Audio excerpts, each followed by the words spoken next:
Hey everybody, it's Autumn. I'm jumping in here at the start of the episode. This is my third take, so we're not doing another. Um, to just do a content warning for this episode. Um, the Serene chapter in this book has some rape jokes. I kind of read a passage out loud and we discuss it. It's pretty gross. I don't think it's over the top intense that people like won't be able to handle it, but I just wanted to it is a there these jokes are in the episode and I wanted to give people a heads up, especially if they haven't maybe read the chapter yet. So yeah. Um On to the episode. Shout out to Kevin MacLeod for the music.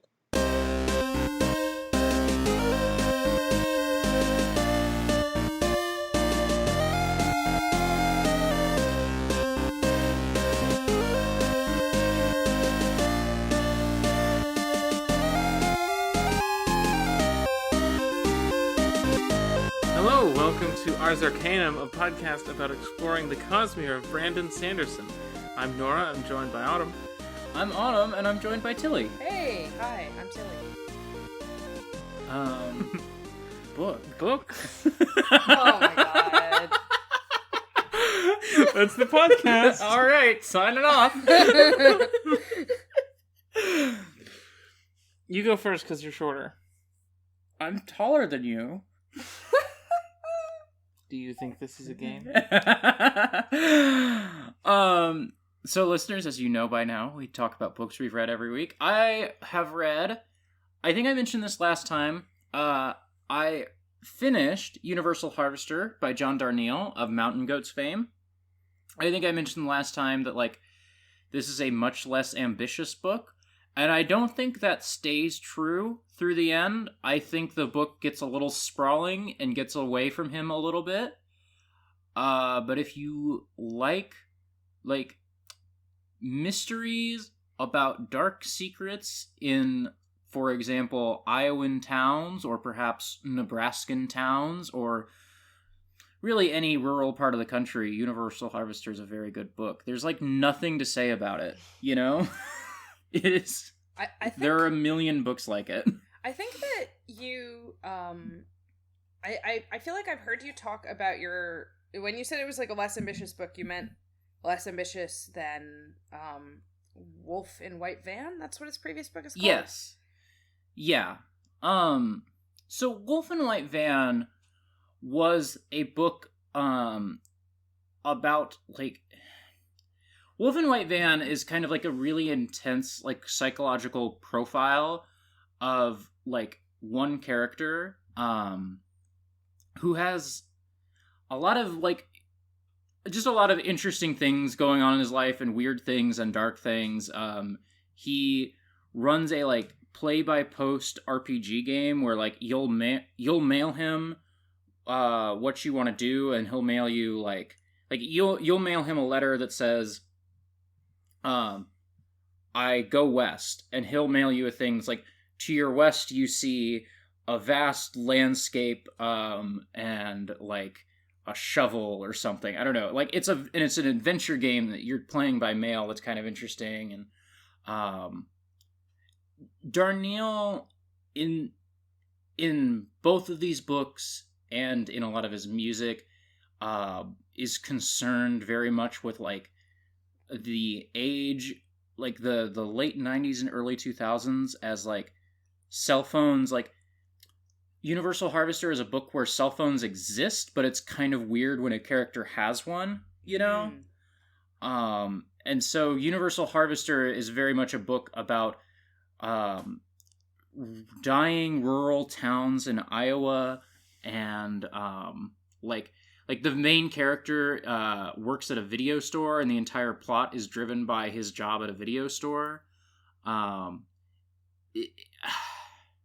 It's very hard to... I guess I should describe, if I was going to just pitch someone on reading this book, instead of just, reviewing it in the weird way that I do, Universal Harvester is a book about a 20-something who lost his mother a few years ago. He and his dad live together, and are in kind of a very like static rhythm, as they both like try to like as they both don't process the trauma of losing their mother and wife, of just like, we are just going to live the same life every single day, like do the same things. And one day, like, the protagonist, Jeremy, takes a video home from the video store and sees like it's like, I think She's All That.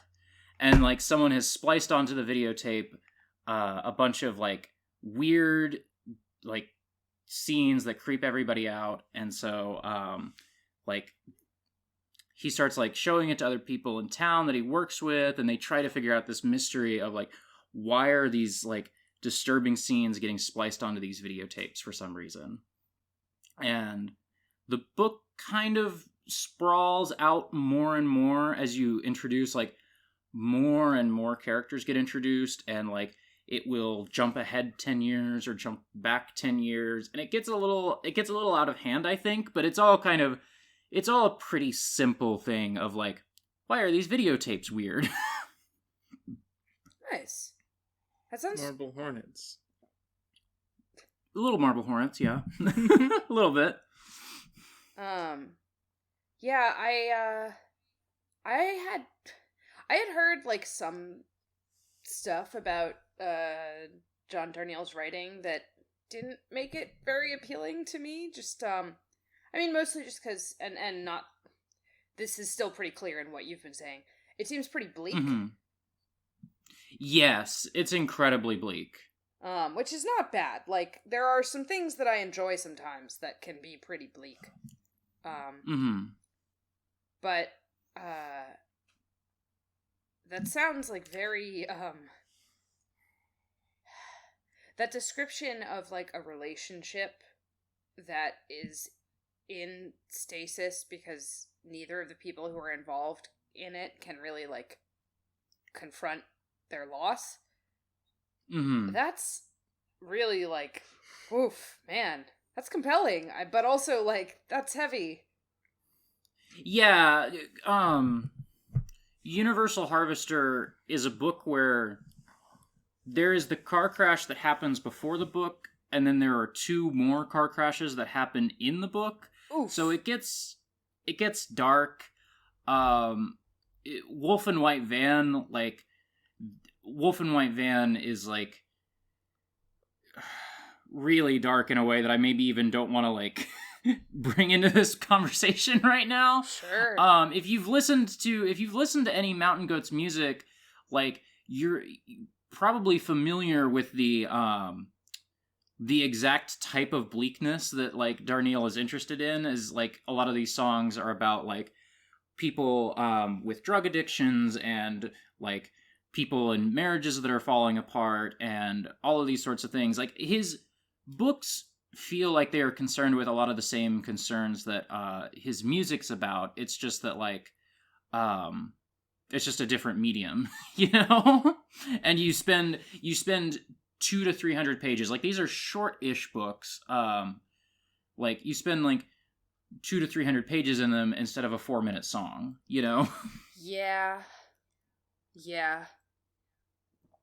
That like, I do want to read this stuff, especially, I mean, I kind of particularly want to read Wolf and White Van just because I actually didn't know until you told me pretty recently about the like play-by-post element of it. Yeah, that's what got me into the book, and it's absolutely not what people talk about, because people just talk about how dark that book is. Yeah. So it's definitely like, I mean, it sounds really good. I want to read this guy's work. Also, I have this sort of specific interest that is almost like more documentary than anything else, you know? Like, because, you know, the reason, like, I assume that John Darnielle played play-by-post games, or if he didn't actually play them himself, he must have known people who did. Or else why would he put that in a book? I assume so.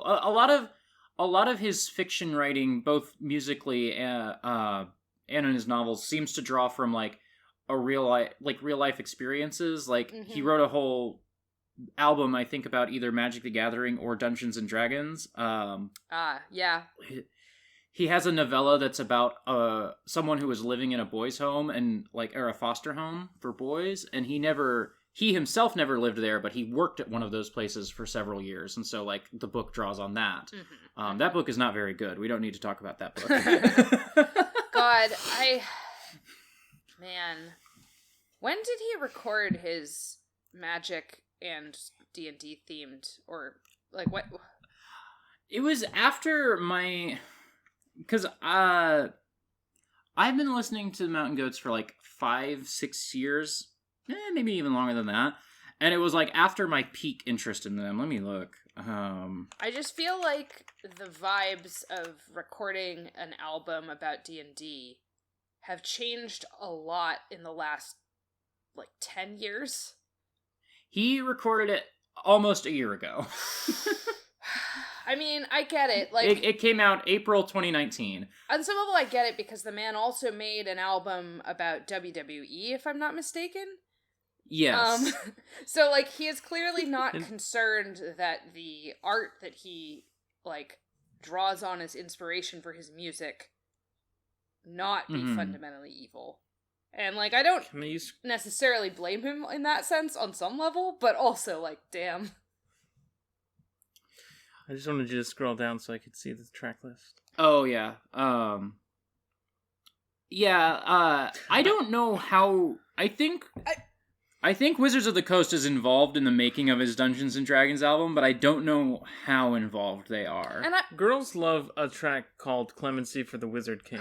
That's the fucking thing. Like, because something I was about to say is that, like, I genuinely really do love the idea of a Mountain Goats album all about D&D. Like, I am not a huge Mountain Goats fan, but I have listened to some of the music, and I think it's good. And, like, I know that his aesthetic engagement with D&D, right, is not really going to be about the thing that D&D is in 2020.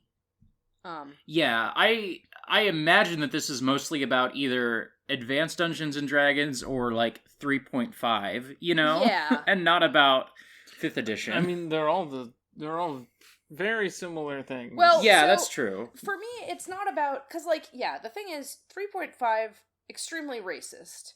But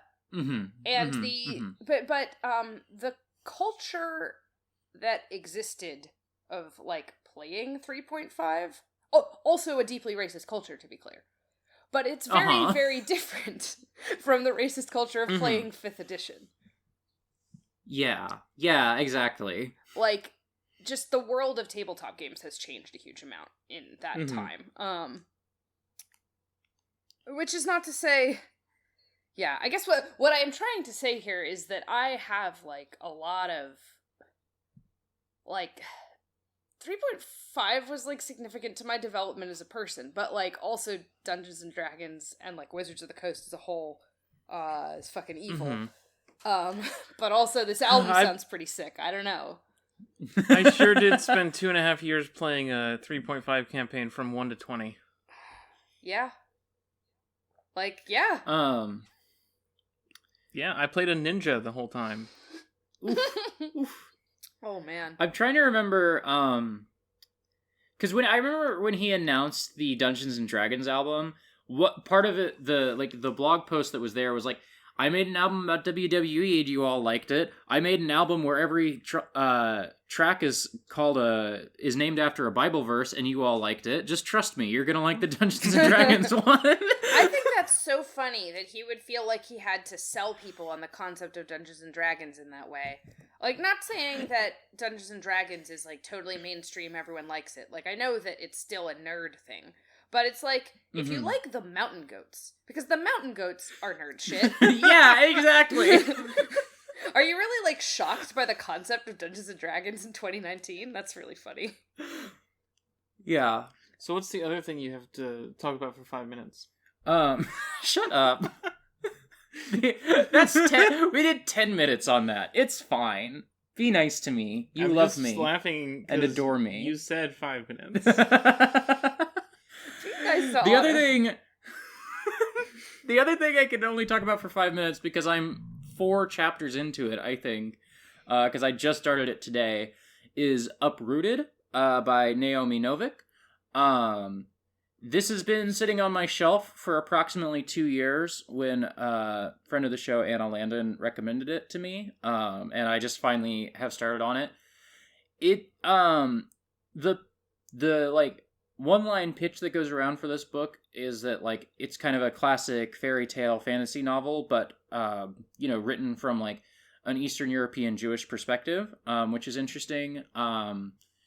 I think I maybe just got to the end of, like, Act 1-ish, and basically, so far, there is an evil wizard who lives in a tower all by himself, except for every 10 years he comes down from the tower, and he picks a girl, and she has to go live with him for 10 years, and they're the only people that live in the tower. Oh, damn. And wow, I hate when that happens to me.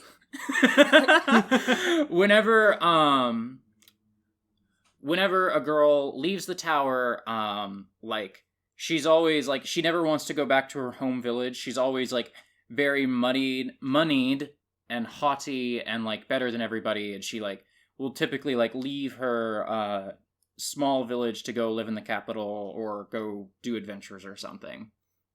And, kind of the thing that everybody knows is that, like, the wizard always somehow knows the, like, most special girl in the land, and, our protagonist, her best friend growing up was Kasha, and everybody knew for years and years and years, because these girls are picked when they're about 18, I think.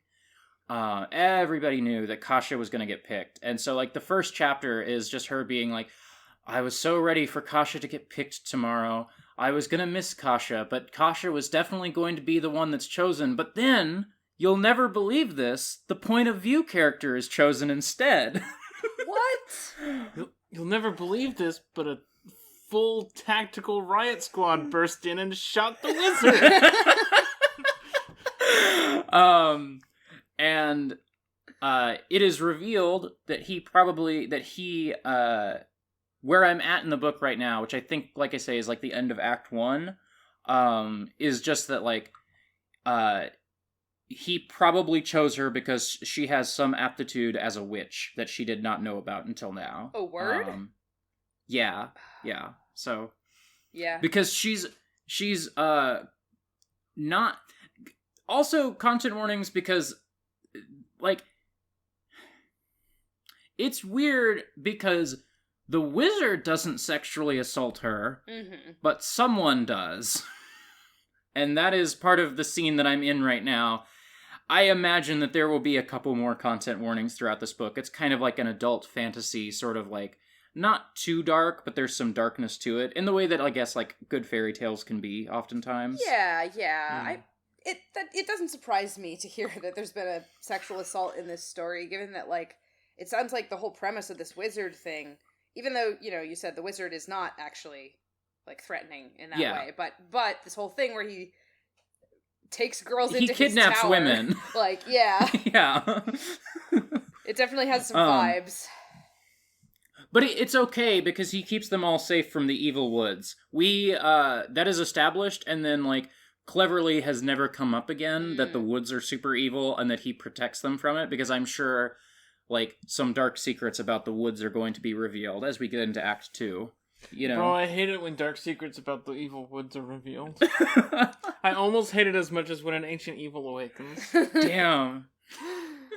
God. There is a sequel to this book, but I'm not sure if there are more sequels planned after that. Like, I don't know. 10 books. Yeah, 10 books, baby. I'm gonna go read Naomi Novik's blog and find out that, yeah, it's the fucking uprooted cycle, and I've strapped myself in for, like, an epic fantasy series. But Nora, I finished Harrow the Ninth. I'm so sorry. Why? I'm just joking. It was really cool. Yeah, tell us about Harrow. How do I talk about the middle act of a trilogy without spoiling either it or the first book? I mean, we could... So, like, I personally don't mind getting spoiled on this book, so we could simply watch the time and put a timestamp in the description and spoil it. That would require Autumn to either leave or get spoiled on the book. I'm looking inside of myself for... I'm gonna go sit in the bedroom and you spoil this book. Okay. I had to decide for myself if I wanted to read Harrow, and I do want to read Harrow, even though I've been complaining about Gideon for a month now. I think that's valid. I understand. Basically, Harrow the Ninth, just leave a mark here.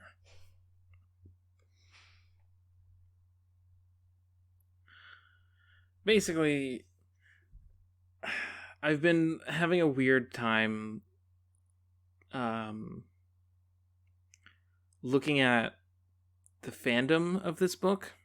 Yeah, I did see you retweet some really good fan art of like 11-year-old Gideon and Harrow, I think. Yeah, yeah. That was just great. Those two like kids look extremely interesting. Yeah. I'm in a weird spot here because I'm like looking at the fandom posts on Twitter, just browsing the hashtags, looking at the subreddit. The wiki is still extremely under construction. Simply sampling the internet. Yeah, just taking a little sample. I don't know where the main parts of the fandom hang out. I don't know if I should head to Tumblr and check there. There really isn't any discussion going on, though, other than theory crafting about what the last book is going to have in it, like about the mechanics of the story and like who's going to do what. I don't think that people. I mean, I've not seen a lot of like thematic discussion of fantasy novels in fandom. Yeah.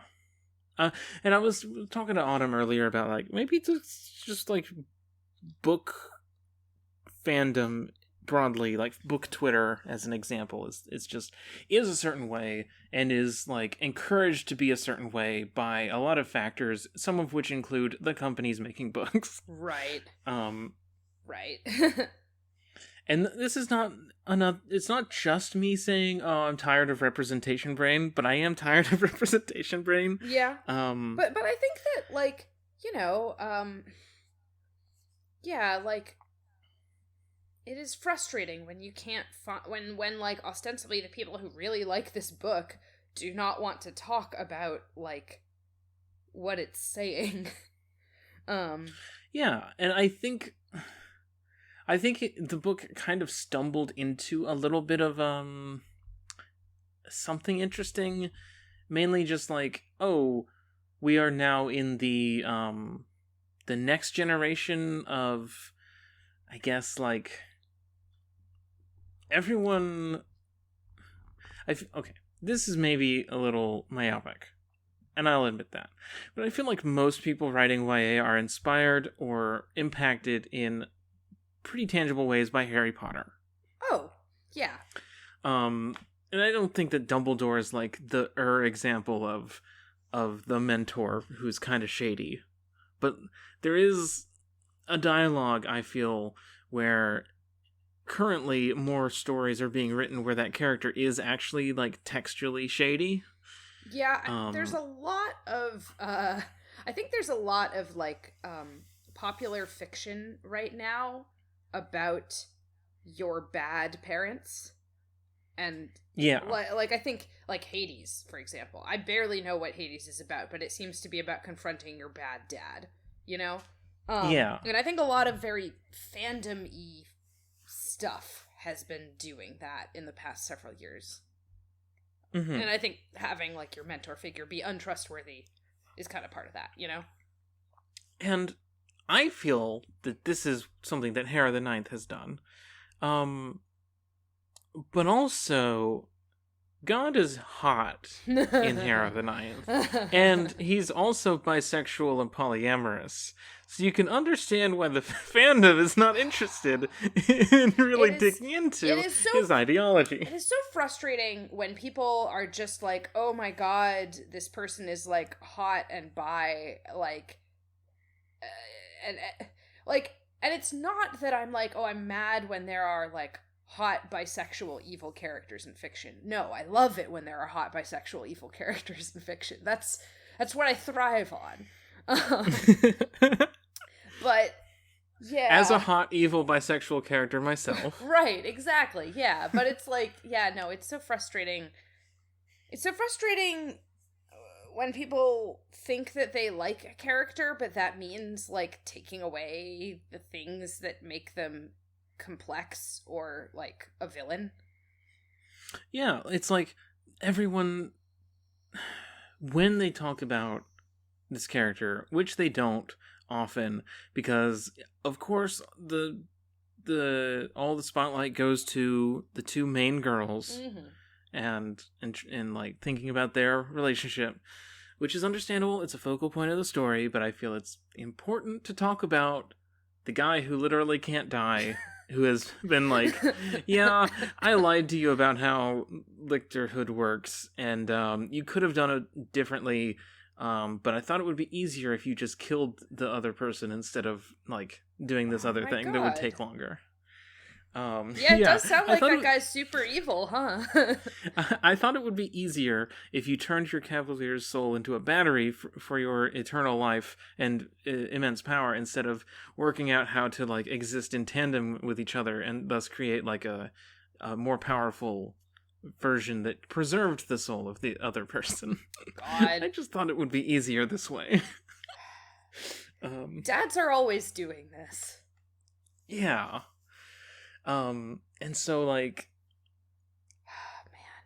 man, I know that it has all been building up to like, you know, the locked tomb refers to the tomb on the 9th planet that holds the enemy that God could defeat once but could never defeat a second time, and that, you know, this book ends with the tomb will be opened in Electo the Ninth, and that's going to come out, and like, I don't think.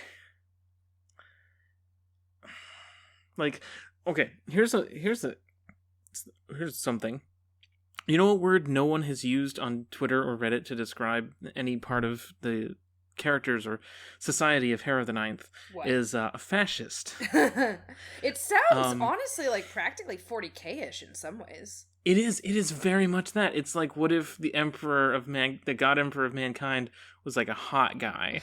And he was around. What are you saying about the God Emperor of Mankind? I don't even like 40K. I just had to fucking do that because I knew Ben would say that. Yeah. It extremely is, because like it's also, there's this. It's necromancy. Everything is necromancy. All the houses practice necromancy. So there's skulls everywhere. There's all this, like, death-related shit. Everyone worships the Emperor, the god who became man, the man who became God, the kindly prince. He has a million names. It is very much like gay 40K. 40K's already gay, but also, yeah, like, I feel like like, one thing that has really been kind of confusing to me about the way that I've understood this whole series, I guess the 9th? Is the series called the 9th? The series is called the Locked Tomb Trilogy. Okay. So the way that I've understood the Locked Tomb Trilogy from the outside, obviously, necromancers has always been one of the main things that people tell you about this, is that they're doing necromancy. Yes. But it's also very clearly, like, this just is the magic of this world, and it is, like, the magic of the state, right? And it's... Right. So, I'm not saying that it's not necromancy or whatever, but to me, what necromancy tends to, like, represent in fiction, right? Like, what I am thinking about if someone says, I am playing a necromancer, is that this is, like, a weird, forbidden, dark art. And there's something about it that is, like, socially unacceptable. Clearly, nothing is more socially acceptable than necromancy in the society of these Well, worlds. it's funny you should mention that, because the rest of humanity outside of the Nine Houses doesn't use necromancy because it doesn't exist there.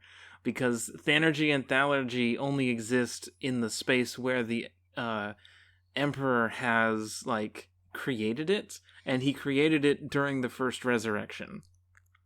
And everyone else fucking hates necromancy, and they want to stamp it all out. So that's how it works. Because that was the thing I wasn't getting. Because it's like a joke, right? It's like, you unknowing reader think necromancy is bad.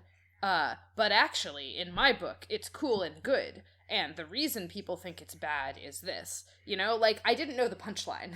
You just told me the punchline. And now, it all clicks into place. Yeah, so it's like, clearly, the enemy God cannot defeat again will come back and defeat God, probably in the third book. I'm just gonna say that's probably pretty likely. Sure. We will upend the status quo in some way. There is a revolutionary faction at play called the Blood of Eden. Oddly not referring to the Garden of Eden, although I thought that's where that was going to go, but actually, I thought BOE was going to end up standing for, like, Brothers of Earth or something, but all right. There are factions working against the Emperor, and, like, even lictors working against the Emperor, but it seems like not for the reasons, like, you know, you are a fascist dictator conquering the galaxy and we need to stop you. Mm-hmm. It's because you lied to us and manipulated us individually. Yeah. And so it's kind of like dancing near the edge of something interesting, and I don't know if it's ever going to go over there. I would guess that it's not. Yeah, probably. I don't know how many very leftist friendly books get published by Tor. Yeah. Yeah. Yeah. Man. I'm just now thinking about the, like, sort of horrible fascist space emperor who appears in the Book of the New Sun. There's one of those in that story. And, you know, I don't really, like, it's a completely different kind of book with a completely different kind of story, and also it's one of my favorite books, whereas I haven't read the Locked Tomb trilogy because it doesn't really appeal to me. So obviously the comparison's not favorable in my mind, but, like, that's how I would react, obviously. It's just like, there's so much of this book spends time showing God as, or John, his name is John, because of course it is, as, like, a dad, literally a dad, to the point where, like, all... So, like, is the book's take, as far as you can tell, or the fandom's take, as far as you can tell, or either or both of those, that he is, like, a good dad or a bad dad? What little I've seen, because, like, there's kind of two aspects of him. There's the character who exists for 90% of the book, and there's the character who exists in the second half of the parlor scene at the end of the book. Okay. Because the book builds up to his murder, which happens. Right. And then after everyone else has a conversation, all this red mist starts to appear, and he reorganizes himself from cells up and regenerates in front of them and is like, look, I can't die, and immediately kills a character just offhand because he was upset. Wow, alright, yeah. That is a very different, that does seem like there's every reason to consider that to be a pretty different character. Like, most of the book has been this, like, very tired, very regretful guy who's like, I'm doing my best. I've fucked some things up. I know that I've fucked some things up, but I'm doing my best. We're trying to save people. We're trying to fight this enemy who wants to kill me. And I just don't know what else to do. And I regret every terrible thing I have to do, but I do have to do it. And I'm a vulnerable dad who just wants what's best for everyone. I'm so sorry that I made all of you kill your girlfriends for... How long has he been doing this Cavalier thing? 10,000 years. 10,000 years. There's only been 9 of them total, including the 2 new ones. Oh, but yeah, okay. They have lived for 10,000 years. Does the cat... Oh, and... I have a question, and this may be something the book totally doesn't address. It sounds like probably it doesn't, actually, based on how you've talked about it. But when the Cavalier's soul is, like, taken and used, does the Cavalier retain any kind of awareness? Like, as their soul is kept in some way functioning? Usually not. Although Harrow messed with her brain to seal Gideon in a little box in her brain so that she didn't actually have all the lictor powers, and Gideon did exist in the back of her mind watching things occasionally. Okay. But typically, the Cavalier no longer exists. Oh, okay. No, that's not true.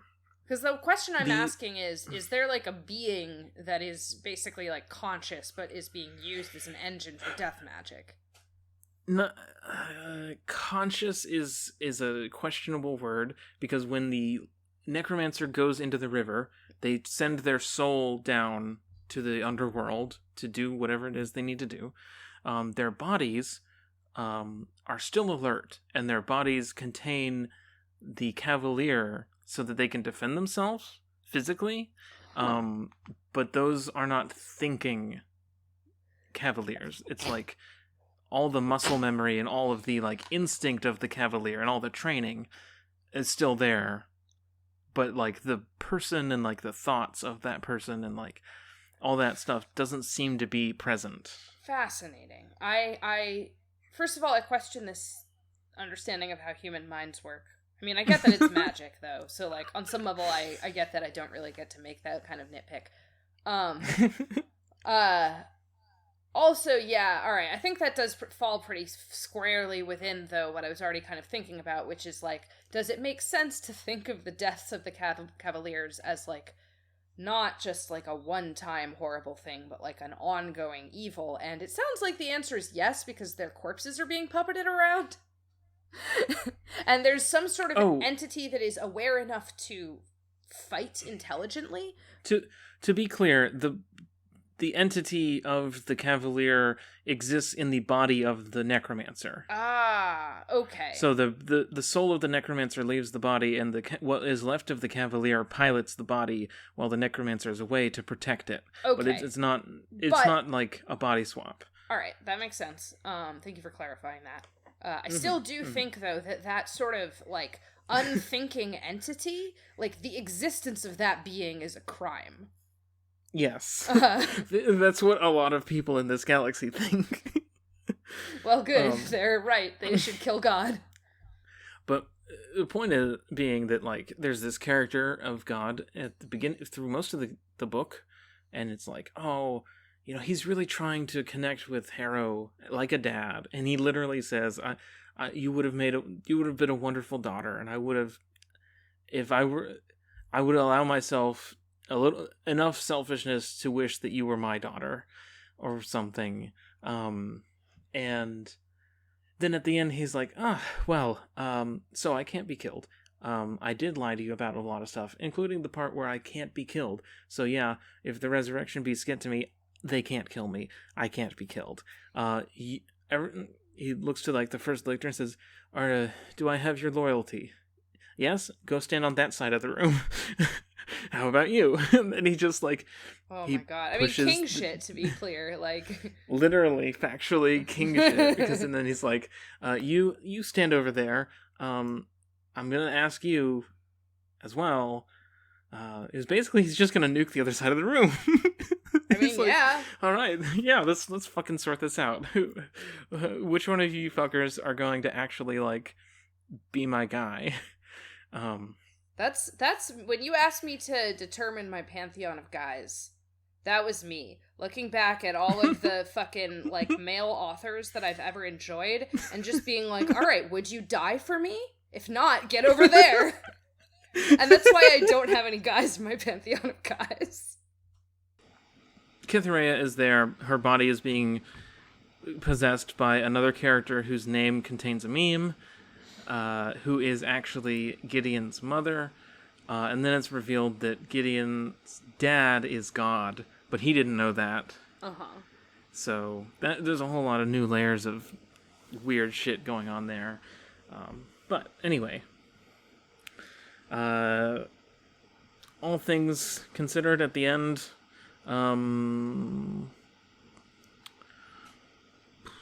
most of the characters who were conspiring against the Emperor are dead, and a bunch of characters who we thought might have died in the first book are actually alive, and they're in the resistance movement fighting against the Emperor. All right. So that's neat. Yeah. Everyone's favorite sex pal, Palamedes Sextus, is inside a hand. He's a guy who got exploded. He's back. Okay. All right. Anyway. So, like, is he... I don't know. He's like possessing a hand, or, like, he's just a hand?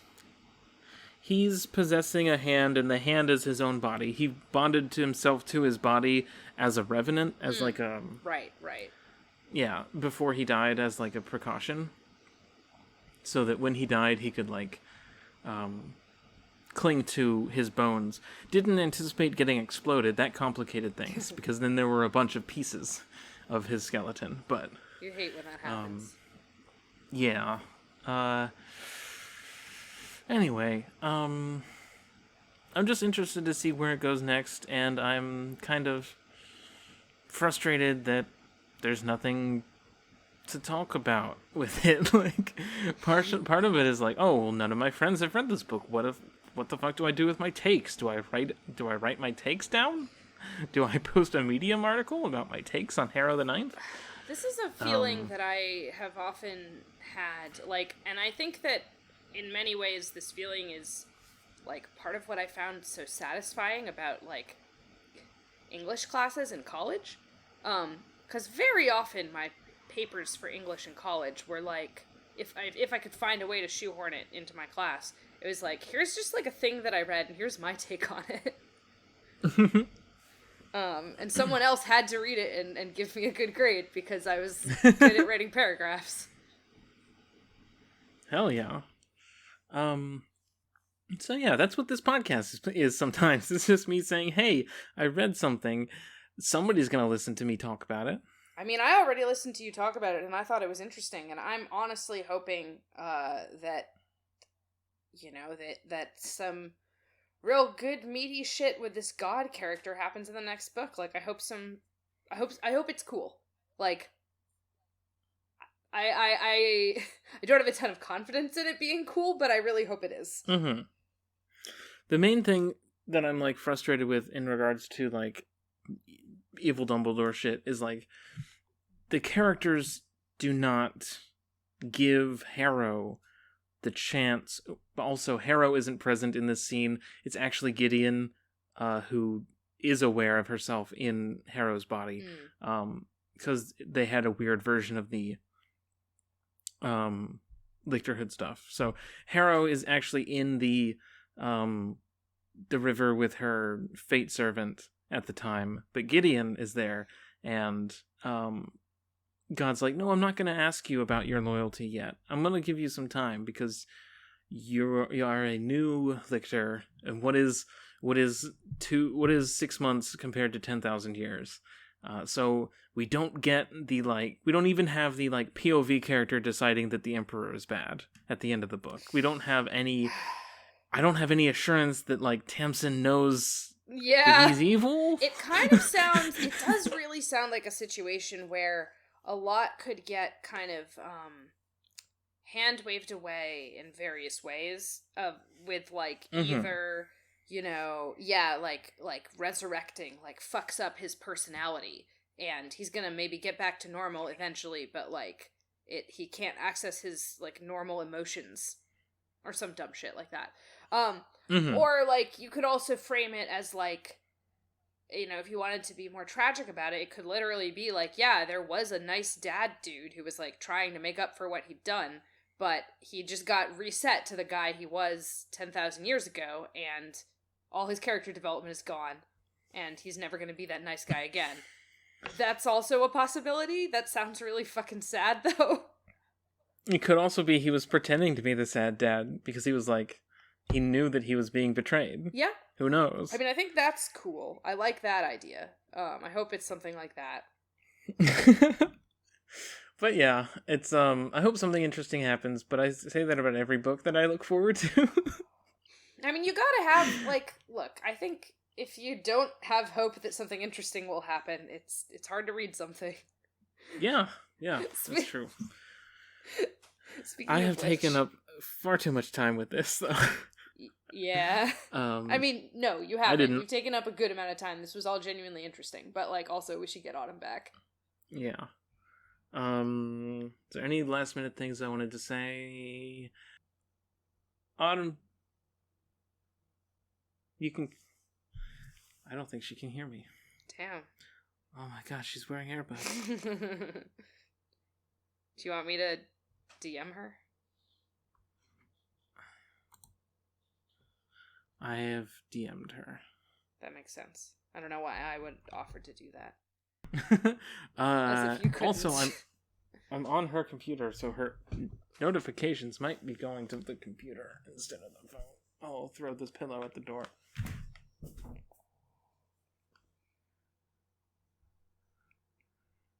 Did it help? It didn't help. I will go talk to her.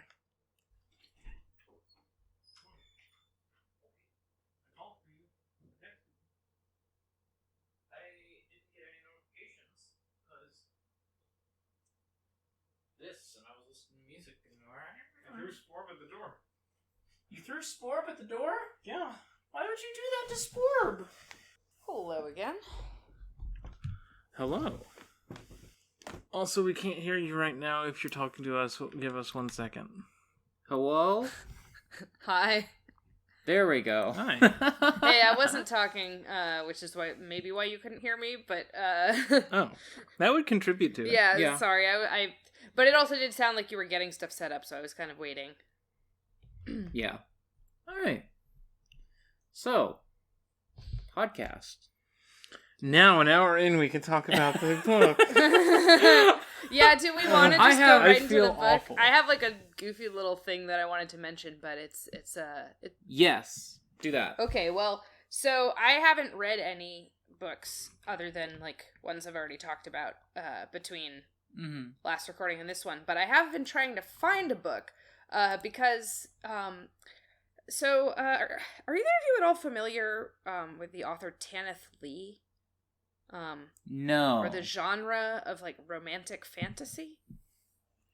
That rings a bell. I think maybe we've talked about romantic fantasy on the podcast a little bit. Yeah, it's kind of Maybe? like a subgenre of fantasy from like the 90s.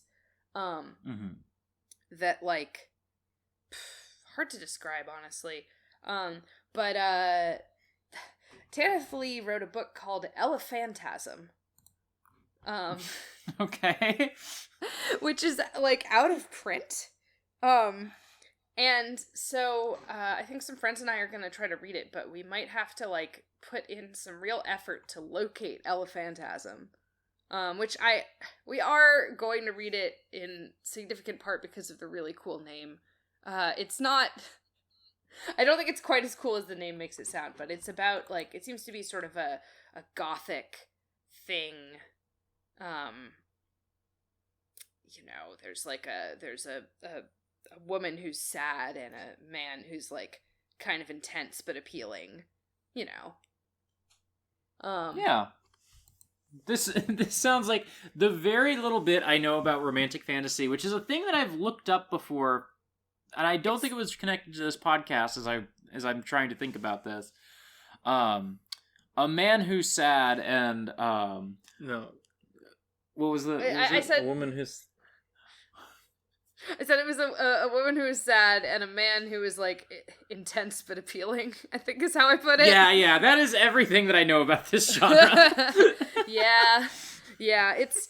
I wonder if, I mean, I think of romantic fantasy as being kind of, like, adjacent to Sailor Moon in a lot of ways. Like, definitely not in the sense of, like, I believe that one influenced the other, because we're literally talking about, like, Western novels and Japanese animation in the 90s, so, like, I don't think there was, like, a ton of actual crossover, but I think that, I don't know, there was some sort of cultural thing going on where people were like, you know what will really appeal to girls? Some, like, extremely lush and, like, symbolic stories about, like, girls getting swept up in a weird world of fantasy and, like, beauty and a little bit of horror. I remember now, there was a Kickstarter for an RPG, a tabletop RPG called Blue Rose last year. Yeah, I've heard of this. And I heard about that, and it looked interesting, and then I spent an afternoon Googling everything there was to Google about romantic fantasy and not reading any romantic fantasy novels. I still kind of want to play that. I think it uses the Age system, which is the Dragon Age RPG was the first system to use it. Because, of course, Dragon Age, the property where the name of the world is Thedos, which is just an acronym for the Dragon Age setting, would have Dragon Age in the Age system. I fucking love which is I love this. Look forward to the crossover journal updated Ars Arcanum bonus podcast. Where we read Dragon Age novels? No, I was gonna say where we play the Dragon Age RPG. I hope that it's literally right there in a box. It comes with pre-made characters. Oh man, it comes with shit. Like this sucks. I just decided like last week that I don't want to play tabletop role-playing games for a little while. You're valid. You're valid. It's like I think I'm making the right choice for me right now, but I still really like tabletop games as a rule, and I really want to play them again in the future. I'm just like taking a break. But oh man. 2021 Christmas special. Let's go. God. Look, the last time I did Ars Arcanum, we had a holiday special where I ran the Mistborn adventure game for 2 episodes. No, this is we should still do that. We should totally do this. This is a great idea. I'm all for it. Yeah, this is I think Christmas 2021 is the right time. Yeah, exactly. We gotta... Well, given my track record of scheduling tabletop games, that sounds about right.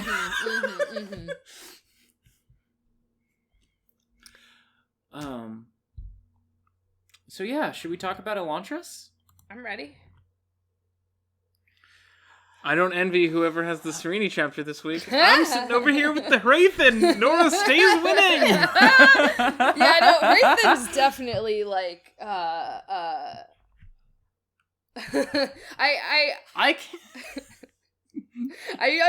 can't. You go. Sorry. I was just gonna say that I get why Nora chose Hrathen. I feel like it was a strategic choice in some ways. No, because early on I was just like, oh, this guy's got the most interesting deal. I like his deal. And then it turned into, oh, nobody else has a deal? Yeah. All right. So... I'm starting with 13. I cannot describe for you the sinking feeling in my stomach as I opened up my audiobook app and saw the Raiden chapter... 56 minutes. Serini chapter, 54 minutes. The Hrathen chapter, 20 minutes. I was so mad. Keep scrolling. I want to see the difference in length between these and 15. Yeah. Mm-hmm. Okay. I think, like last time, I'm just going to read from Coppermind and interject, and then we'll do like a chapter discussion at the end. I love it. Raiden and Galadon are searching through Galadon's books, and Raiden finds one that is entirely written in Aeons, which seems to make it significant since it appears to be about Aeon Door, so he plans to try to translate it using a dictionary and his rudimentary knowledge of Aeons. Marish is building a roof using a fabricated clay-like material. Lauren, a new arrival, is clearing a space for a small farm. Another Elantrian, KR, walks up to the chapel to join the group since he hears rumors that Raoden's followers aren't hungry and are pain-free, and is accepted and sets to cleaning the ever-present slime from walls and floors using the rainwater. Raoden has been in Elantris for about 10 days and is feeling the burden of leadership and concealing his pain for the sake of his followers. Damn, what a good king. Damn, what a good king! And then everybody got up and clapped for him for being such a good king. Damn, your crown fat. What's your pronoun? Oh my god, that is woke Brandon Sanderson. That's why we can never let him, like, understand what pronouns are. It wouldn't be good. Saolin raises an alarm as Karada, along with about a dozen of her gang members, all armed, show up at their base.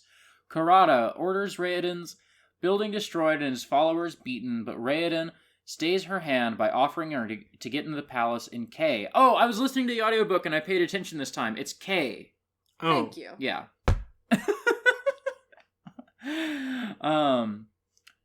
After Karada leaves, Raoden explains his rationale to Galadon. I don't remember what that rationale is, but it's probably just, she was going to beat the hell out of us. It's, I'm willing to take the risk. Raoden and Karada sneak out of Elantris using the well to descend into the Aradel River, which they float downstream into Kay. They gain access to Eodon's castle using a hidden passage, and after sneaking through the king's bedchamber, Karada leads them to a guard's room to leave a note and necklace for her daughter, Opeus? Opeus? Did we get that character's name in this? Yes. Okay. Also, I want to say they basically just used the Del Toro quest secret passage into the castle. Okay. Which in Del Toro quest, there's a rock that looks like a bear, and there's grass underneath. There's a trapdoor, but it was just like felt like it's the same thing. That's all. Okay. I've lost my place now. Okay. When leaving, they encounter Karada's husband, who is a guard in the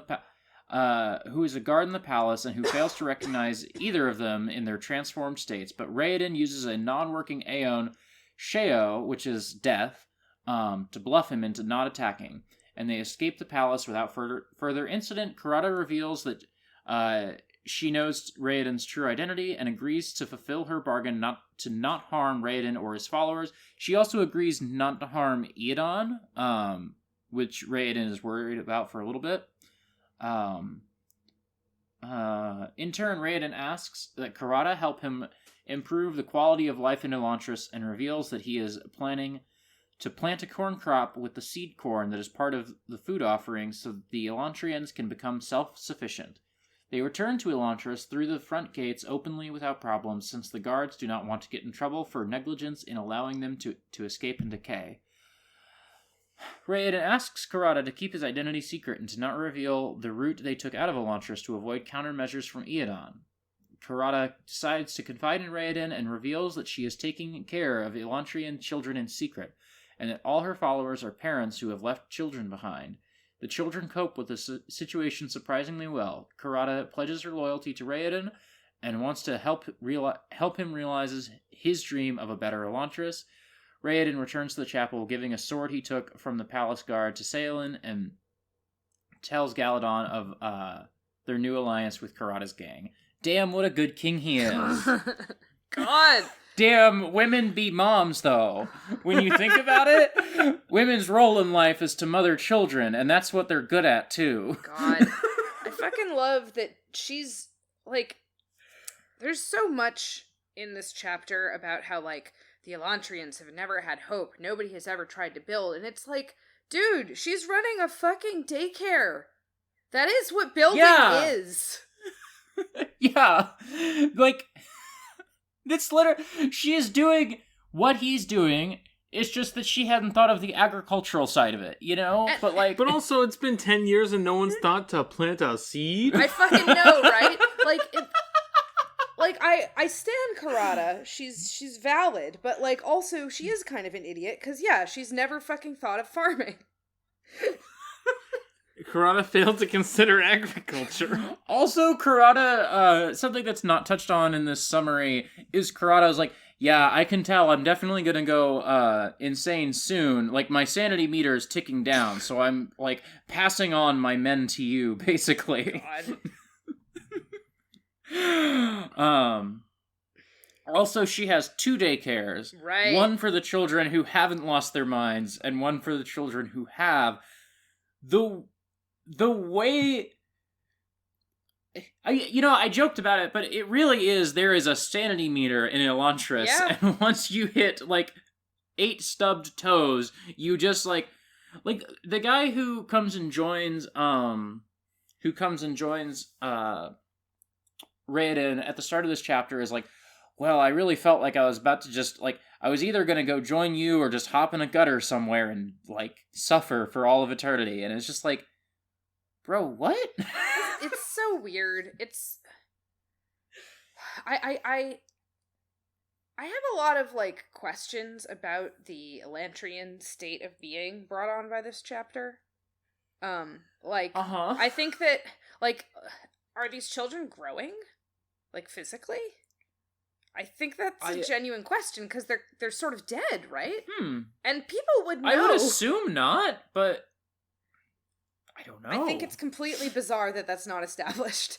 It doesn't make any sense. Kurata would know, and it's like an open question. And it would tell something, like, if she knows that children in Elantris don't grow, that would be reason for her to be like, we are not going to be able to do anything more than ease our suffering here. We're not going to be able to make this a good place to live. We're dead, you know? But on the other hand, if she knows that they are growing up, that should be, like, a huge motivator for her to be like, yeah, you're right, we gotta build a future for these kids, you know? Right. But no, the kids just, also, aren't kids just so tough? They can just, they could just endure everything until they can't. All of a sudden, just, like, a kid just, like, trips and falls one time, and then they just have to send him to the crazy kid room, I really do wish that, like, we just didn't have to be so constantly reminded of the, like, existence of the Hoed, as this book calls the people who have totally lost their minds with pain, because it's just such a, like, fucking bad idea. It is. It's so weird. And the way that, like, Raiden seems pretty casual about a lot of things in this chapter. Of, like, he could feel, certain things, but he brushed it off because he had to go be a good king. Is, like, mentioned 2 or 3 times. It's just odd. Well, Please go on. You go. He's doing the Ruby thing, where he's pretending that he's not suffering to be a good leader. Yes. Is that what Ruby's about? That's the Ruby, the character in Ruby. Yes. Can you hand me the book, Nora? No. Okay. I think there's I might even just remember exactly what it is he says, which is just that, or I remember it well enough that I don't need to actually look at it, I don't think, which is just that, he says, like, of all the people in Elantris, Raiden was the only one who had to smile and keep a chipper face on for everybody else. And it's just like, shut up! Yeah. Other people have responsibilities, dude! Yeah, it's so, like, it comes across as self-aggrandizing, even though this is supposed to be, like, an omniscient narrator. It just comes across like the omniscient narrator is just, like, sucking up to Raiden.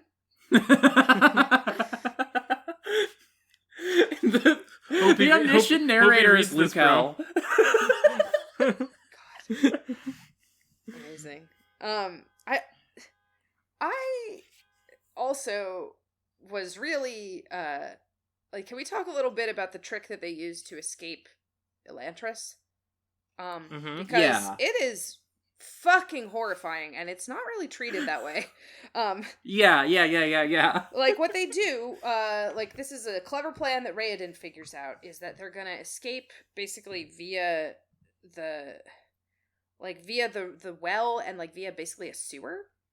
And like his logic is like we can just get totally immersed in like an underground water flow and just come out the other side and we'll be fine because we don't need to breathe. I tested it. I held my breath for a half an hour and nothing happened to me. And it's like, all right, yes, I totally believe that this would work with the way that like their bodies are, that like they wouldn't need to breathe. But also like you're having your lungs completely fucking filled with water. You are experiencing being waterboarded for you're going to have pneumonia forever. Yeah, now. and there's this bit where like after they get out, he coughs all the water out of his lungs, and she's like, "Don't cough too hard, you'll irritate your throat, and then you'll have a cold forever." And it's like, bro, you are never gonna get all the water out of your lungs, so you are gonna have a cold forever. Oh, I hate it. And they fucking like they are like forced at high speed by water through a totally dark tunnel for like who knows how long. It's terrifying. Oh, I hate this. I'm sorry. I shouldn't No, it's fine. It's fine. I hate it. It's terrible. And then he's like, unless we accidentally get stuck as a drain plug for all eternity, Right? but that probably won't happen. Oh my god. Probably not. But if that happens, no one's coming to help us. It's so horrible. And like I mean it feels like the book knows how much that is horrible enough to like kind of make dark humor out of it, but it is not in any way like trying to underline the horror of this with like the language. And so it does come across a little bit like the book doesn't know how scary this is, even though like yeah, it has like that bit where Raoden points out that thing about, like, becoming a drain plug forever, like, that's just to creep you out, because, like, you know, it doesn't happen. Also, the entire mission is just so that, like, just feels like a really weird, like, women just love being mothers. They're just so good at it. Yeah. You know? I can't fucking believe that she doesn't want to kill the king and that Raoden doesn't want to kill the king. Like, one of them should want to kill the king. Also, as soon as so she comes in at the start of this chapter like, I'm gonna break your fucking, like, your whole fucking body, dude.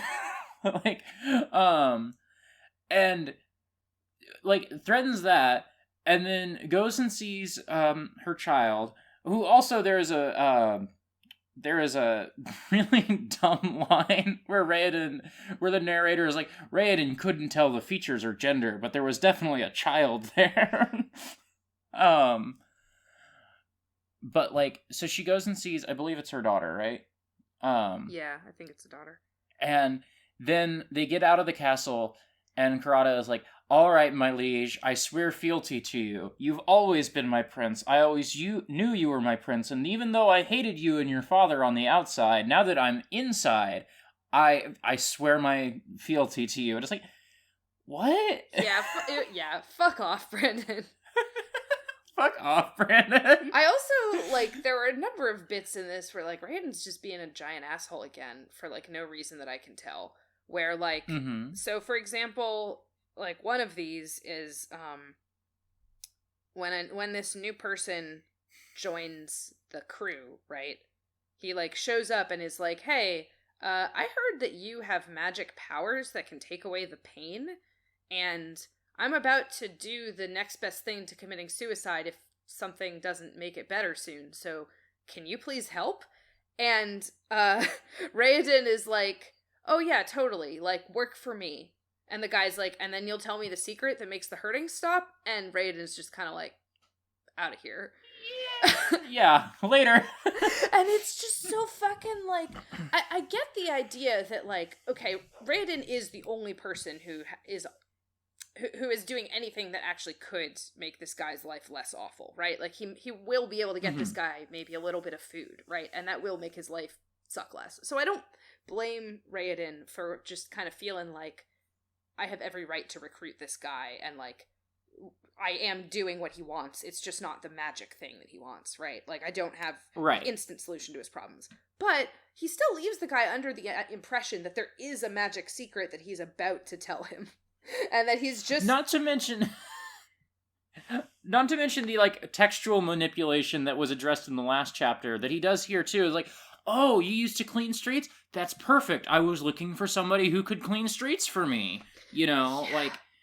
And it's so fucking, like, we've literally got a street sweeper who is, like, on his hands and knees using nothing but water to clean grime off of cobblestones, and he's, like, desperately begging at the feet of the prince to relieve his suffering, and the prince is not gonna help him. He's just gonna work him more. And this is a great guy who we love.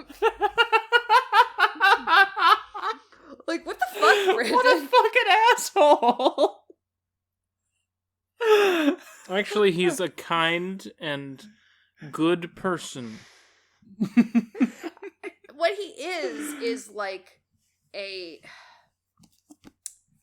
Like, this is like a fucking... Like, a DS fantasy, you know? Like, it just... When I described it that way, like, the level of abasement that the people working for him have, and the degree to which the narrative is interested in, like, propping up how admirable Raoden is, it is, like... I don't know, man. It feels like it's really important to this narrative that there are higher and lower roles that different people play. Yeah. The Harathans chapter also has, like, some stuff about that, I think, too, that we'll get to when we get to it. But yeah, is that this is... I think maybe Raoden has a plot, finally. Yeah. I think that's what this chapter is. He's definitely doing stuff, yeah. Presumably someone's gonna try and come in and create conflict now. I thought Kurata would be the one that created conflict, but, you know, there's 2 more warlords. He did have the opportunity to fucking kill his father, which would have created some damn conflict, but no. That would have been great. Except that he didn't, right? Huh? Because isn't this the night that Iadon is at the party? Iadon, it is remarked upon that Iadon went home early from the party. Oh, okay. And in this chapter itself, Raoden says he, like, when they get into the room, he, like, opened the door very cautiously and looked and saw his father sleeping there. So. Oh, okay. Yeah. I don't know. I'm not saying that I actually want Raoden to jump to killing Iadon because, like, that should be a big deal. It should be, like, worked up to as a climax. But I do think it would be good for that to be something that Raoden comes to see as necessary because, like, he opposes his father as, like, a horrible tyrant on basically every level. So, like... Also, just, like, it would just be interesting if Kurata was like, I swear to you, I will not try to kill Iadon. And then as soon as she sees Iadon, is like, alright, time to fucking go. Like, pulls a knife out. Like, it would just be interesting, you know? Yeah. Because what reason does she have to promise him that? and like, I guess I'm not saying that I want Raoden to be totally bloodthirsty, but he just seems totally committed to the idea that, like, no, I've never considered killing my father. I would never kill my father. It's, like, it is I'm not even willing to... Like, I'm not tempted by the thought, you know? And it's like, that's a weird perspective for someone who's been opposing his father politically for years, and who must have known that if his father died, it would be politically advantageous for him, right? Like, yeah. It's kind of the same way that I think it's ridiculous that Sereni doesn't assume that Iadon had Raoden killed. It's like, there's just this obvious... political conflict between them, and they live in a country that had a revolution 10 years ago. So the idea that it's totally impossible that father and son could ever want to hurt each other is, like, bizarre.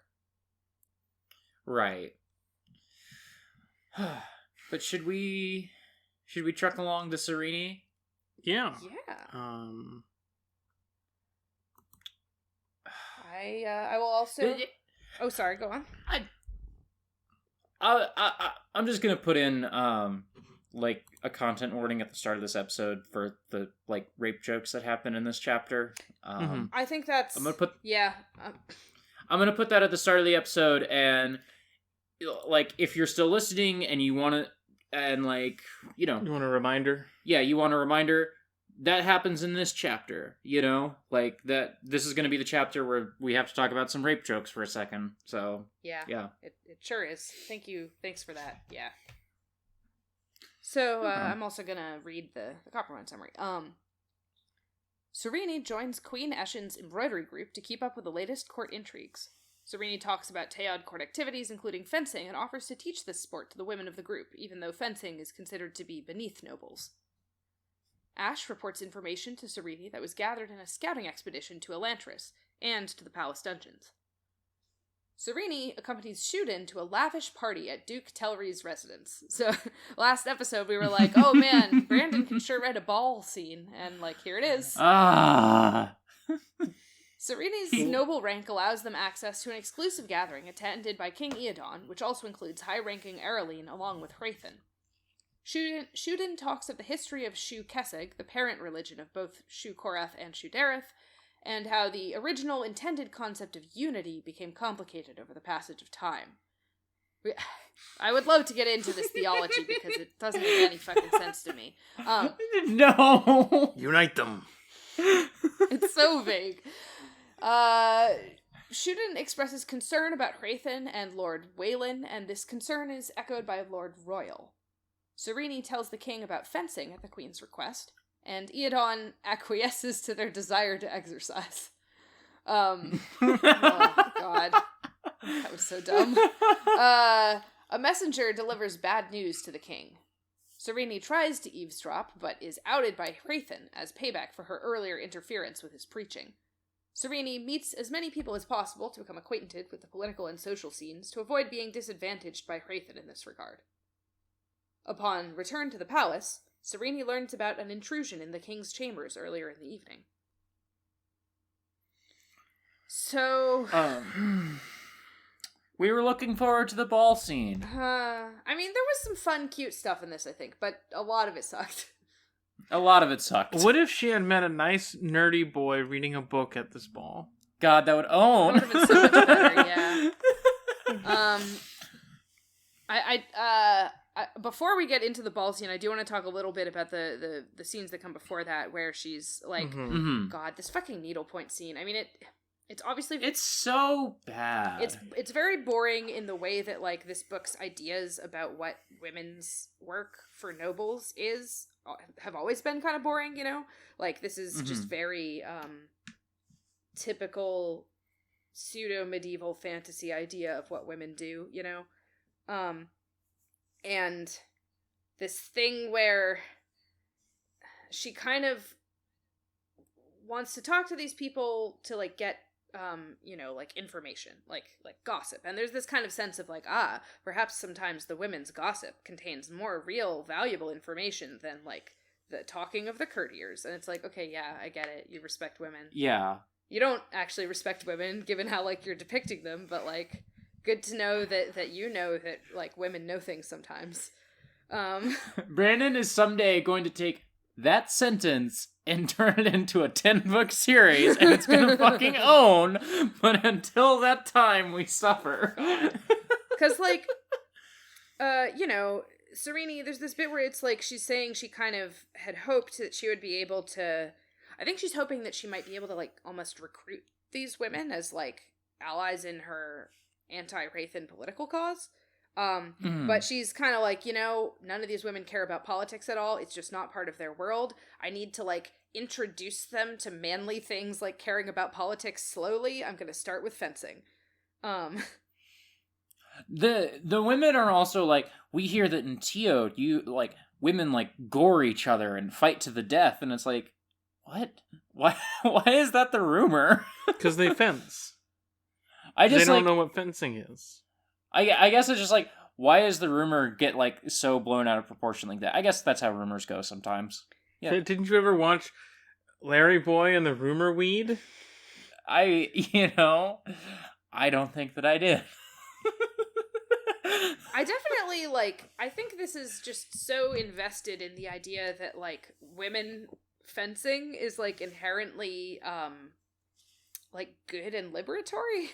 And I'm not saying that it's bad. Like, sports are nice, but like, it's just such a weird thing to be so invested in. This also ties into the part where Eodon hates soldiers and hates sword fighting and says that sword fighting sucks ass and is gay. And so that's how Serene gets to convince him, partially because she's like, well, if sword fighting is below the men, then obviously it's fine for us to do it. We're just women. And then the other half of her argument is, well, you wouldn't want us to get fat, would you? The idea of, like, how navigating, like, regressive social structures works, you know, here is that if you are just, like, clever enough and come up with the right argument, you can just tell the sexists off and they'll have to let you do whatever. Exactly. Well, that reminded me of, let me see if I can find this real quick, because this does feel like something that I just need to, like, quote Brandon on real quick. Wrong chapter. Wrong chapter? Shit. No, wait. I'll let you find it. Basically, just like, as they're in their needlepoint circle, Serene is like, oh, well, this girl over here, she's so fat, but blah, blah, blah. And then, like, talks about her... No, she's so thin, but her parents are fat asses. Oh, yeah. Okay, there it is. Yeah. And just, like, every time... Sorry, it's, Serene still found it hard to believe that a person so slight of frame could have come from a pair as bulbous as Ahon and Theoden. Yeah, Jesus yeah. fucking And, like, Christ. every time that her parents are mentioned, because I think her mother is in this needlepoint circle, like, every time one of those characters is mentioned, like, the portly, the bulbous, the fat, like, it's just, like, it's needless and excessive and mean, and I had to, like, pause the book for 10 minutes and go do something else, because it's gross. Did you fight one another with swords? Asked the overweight Theoden, her face eager. It's so... There's no reason to put that there. It's also, like, really, presentist, which, I mean, this has been a problem this book has had in general. I think that the gender politics have this problem, too, but it's like, you know, fatness was not seen as, like, a sort of dangerous thing that you might accidentally fall into if you, like, didn't exercise enough in, like, medieval Europe, you know? Like, right. I'm not saying that there was, like, absolutely none of the modern cultural beauty standards, but, like, the current way we think about fat and, like, obesity, like, the phrase overweight refers to, like, a particular medical idea of what your weight is supposed to be, and that medical idea, like, didn't fucking exist in the 1400s. It's just, it sucks. And it's just like, this chapter just felt mean and shitty a couple times. Yeah. Should we talk about the other, like, big way this chapter is mean and shitty? Yeah. Grandpa betrayal. Yeah. Yeah. Grandpa betrayal. This has happened to me so many times. You think old men are cool, but they suck, actually. What if Master Roshi had $1 zillion? So we talked, like, last episode about the idea of, like, the visual novel where, like, you have, like, 3 grandpas stacked on top of each other, and this is totally that. Yeah. Like, Serene is, like, at the ball with, like, 3 different guys from this meeting from the last Serene chapter, all kind of, like, talking to her about stuff. And some of it is charming, but the bit that we're talking about right now is it comes just after a little extra dash of Orientalism about Shuden. Yes. Yeah. I so tweeted wise. I tweeted about he really is. He's so wise, this Shuden. I tweeted this passage on my locked account, and we'll just talk about it. So they're at the ball, Serene and Shuden, and they meet up with Royale, and Royale's talking about, like, oh, I always get so many ladies are always surrounding me at these balls, and Serene's like, what? You're not really a looker. Oh, sorry, ha ha ha. My lord. Yeah, my lord. And then here's the part that I tweeted, which I'll just read more or less verbatim. Royale laughed. Don't worry about offending me, young Serene. No man my age is much to look at, my dear. Ealdess has been dead for 20 years, and I have no son. My fortune has to pass on to someone, and every unmarried girl in the realm recognizes that fact. She would only have to indulge me for a few years, bury me, and then find a lusty young lover to help spend my money. My lord is too cynical, Shuden noted. My lord is too realistic, Royale noted. Snorted. Whatever. Though I'll admit, the idea of forcing one of these young puffs into my bed is tempting. I know they all think I'm too old to make them perform their duties as a wife, but they assume wrong. If I were going to let them steal my fortune, I'd at least make them work for it. And then they all laugh about him being a dirty old man. This is rape. This is marital rape. Yeah. And it is just a fun joke mentioned in passing, and then, like, from here, they notice someone at the party and just start talking about, like, oh, well, he has, like, a rivalry with so-and-so, but, like, blah, blah, blah, blah, blah, and intrigue. And this just goes unremarked upon. It's just a funny bit, and it fucking sucks. I mean, it is, like, I do feel like it's worth unpacking a little bit, because, like, this joke sucks, it's totally unnecessary. But I also do think that, like, this is one of the things that I think underlies, like, what's kind of gross about, like, the affection for, like, feudalism that this book has, is that, like, so, you know, the reason that sex is a wife's duty for a lord like Royal is to produce an heir, right? Like, he said, I have no son. If he's gonna marry again, it's gonna be to get a son, right? Right. I mean, you know, I'm sure that, like, he doesn't ever literally say, like, oh, I'm marrying to have an heir, right? But I think that, like, that's how, like, feudal structures work. And so, like, this thing where women are competing to marry him so that they can, like, marry into his fortune, that system is founded on marital rape. Like, it requires marital rape to function. That's, like, what you know, it is a system of reproductive coercion. It is a system in which women's value is their ability to bear children. So, like, in a way, it doesn't make this character more, like, disturbing to me that he's explicitly joking about it, because that's what he's doing, whether or not he's making it a joke. But it also fucking sucks that it's made into a joke, and that, like, the sympathetic characters are all just like, oh, ha ha ha, isn't that funny? Yeah, the ire doesn't fall on the character for making the joke. It falls on Brandon for making the character tell the joke. Yes. Well, and it belies a belief, I think, on Brandon's part, at least at this time in his life that he's writing this joke, that, like, marital rape is not a thing, you know, which is a, like, culturally, like, a pretty widely accepted thing, that, like, oh, you can't rape them, you're married to them, you know, like, that's part of marriage. And, like, no, it is a thing that is real and happens, and it hurts people, and it sucks, and it's awful, and it really, in a hypothetical version where I'm having fun reading this book instead of, like, something like this throws you out of it. Like, it's a really awful, like, thing to put in this book. Yeah. You know? Yeah.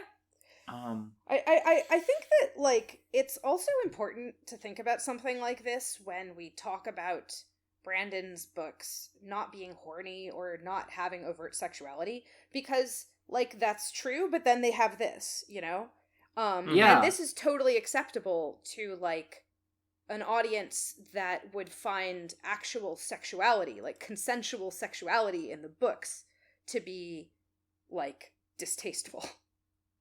Yeah, no, like, this is a clean book.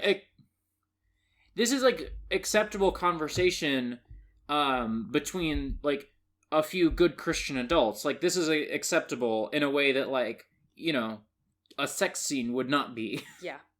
It's really, yeah.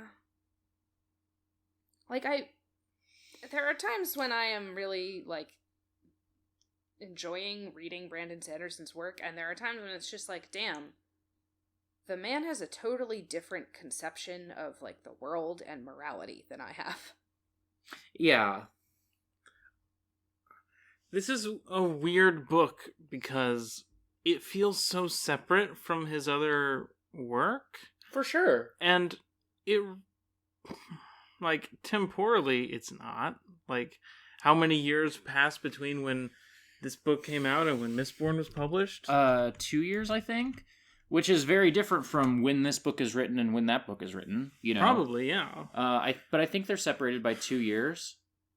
1 year. 1 year, yeah. Yeah. And it's like, I really have to think about the difference in time between when he wrote the two, because it's like, I'm not saying Mistborn is perfect and flawless or anything like that, or especially in regards to its, like, gender politics or regard for these kinds of structures. It's just like, feels like a different author, a different perspective entirely. Like his second book, he was like, oh, cheeks flushed, trying to, like, no, wait, I respect women. Yeah. Look, here's a cool girl. She's a ninja. Like, it's so weird to come back to this one and find just a different voice. Yeah. Yeah. And, like, we will stumble on things in future books that are also upsetting, but it's just, like, the specific way in that this book is just fucking getting to me sometimes. What did you do? Fucking with the spreadsheet. Okay. Yeah, it's like, it's just weird that this first one is like this forgotten little dusty corner of this thing we all really like. Yeah. Yeah. I don't know. I have a sort of unrelated thing about this chapter that I do want to make sure I mention.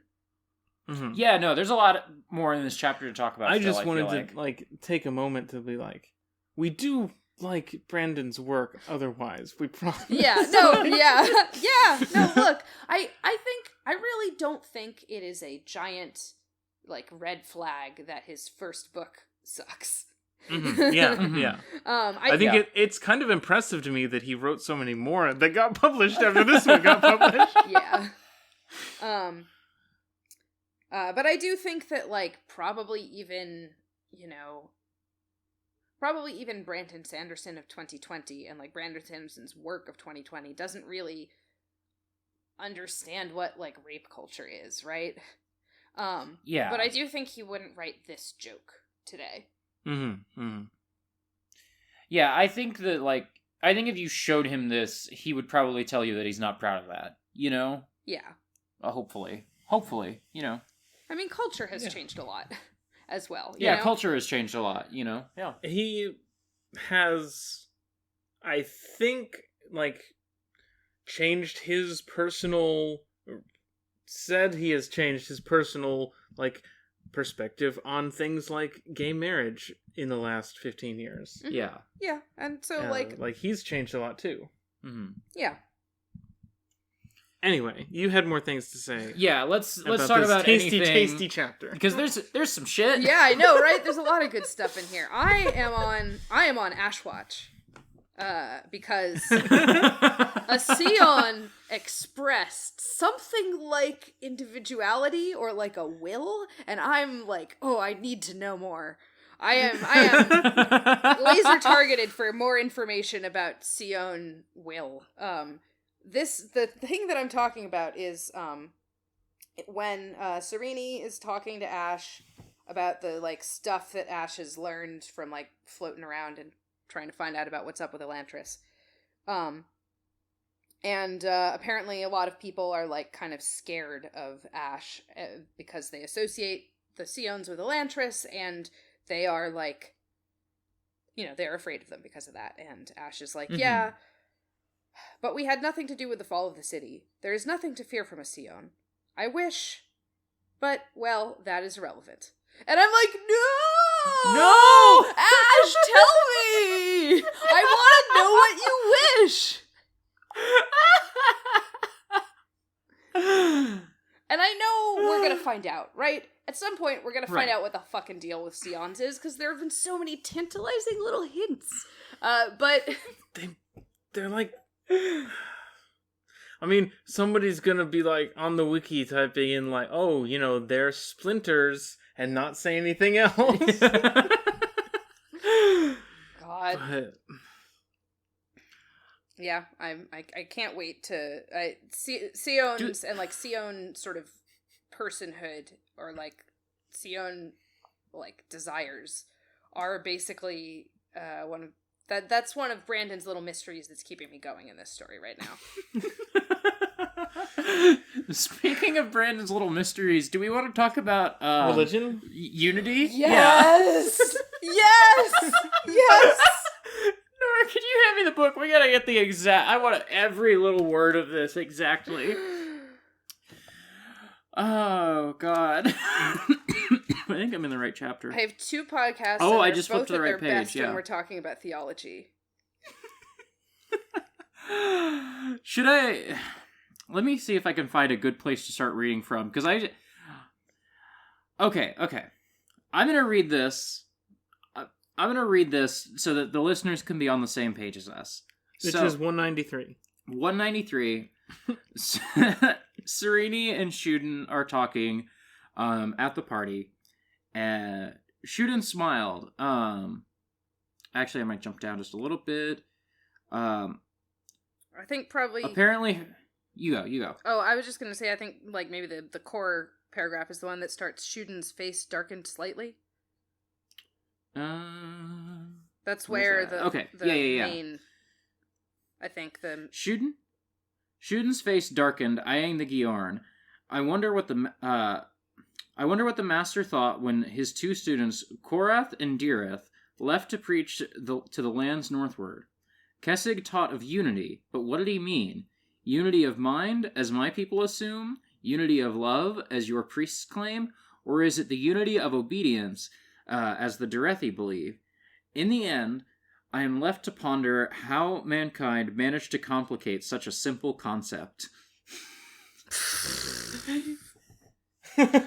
So, the differences between the religions are that, like, God sent out 3 disciples to preach, and it's, like, partially geographically motivated, like, the theological differences between the main religions that we've encountered. Which is wild! Yeah, this is not a history of the development of a religion that makes any sense to me. And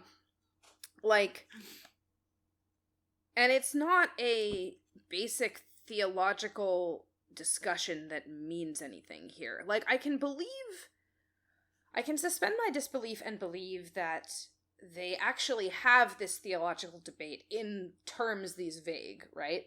But, like, what the fuck does unity of love mean compared to unity of mind? What is the difference between those things? What do these 2 different sects believe about the nature of God? What do they believe about the afterlife? What do they believe about fundamental ethical principles? Like, we don't know anything about these religions, even though supposedly we know the main thing that they're about, because it's been stated so vaguely. And I have some idea about Shudirith believing in the unity of obedience, because that's been reflected in, like, the hierarchy that the Giorns and Wern and all of these people are part of. Like, I somewhat understand, but apparently I don't fucking know anything about Shu Korath, because unity of love is totally new to me, and is not at all reflected in the Society of Erelon, I don't think. Like, No.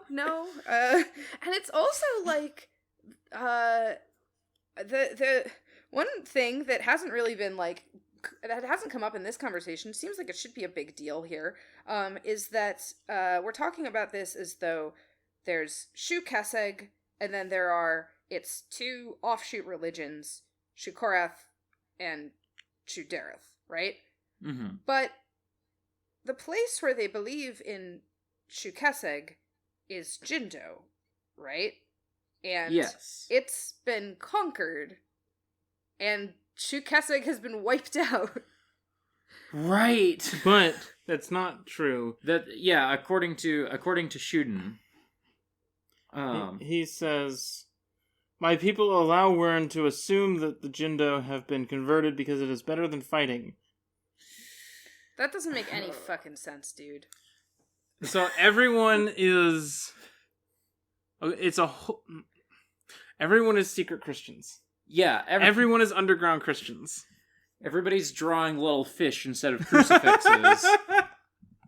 It's a very, like, I'm not saying, like, there have been cases in history where people, you know, like conversos, right? Like, families of, like, Jewish people who were forced to convert to Catholicism, but who, like, maintained a sense of Jewish identity and, like, handed down traditions, like, secretly. That's, like, a real thing that happened, but it happened as part of, like, you know, fucking, like, it doesn't, it didn't, the way he's talking about it makes it sound like every single Jindo is, like, in on a secret, as a nation, like, as a whole conquered nation, rather than... Well, unity of mind, right? Yeah, we're gonna find out that the Jindo have a hive mind. Oh my god. That would be so racist.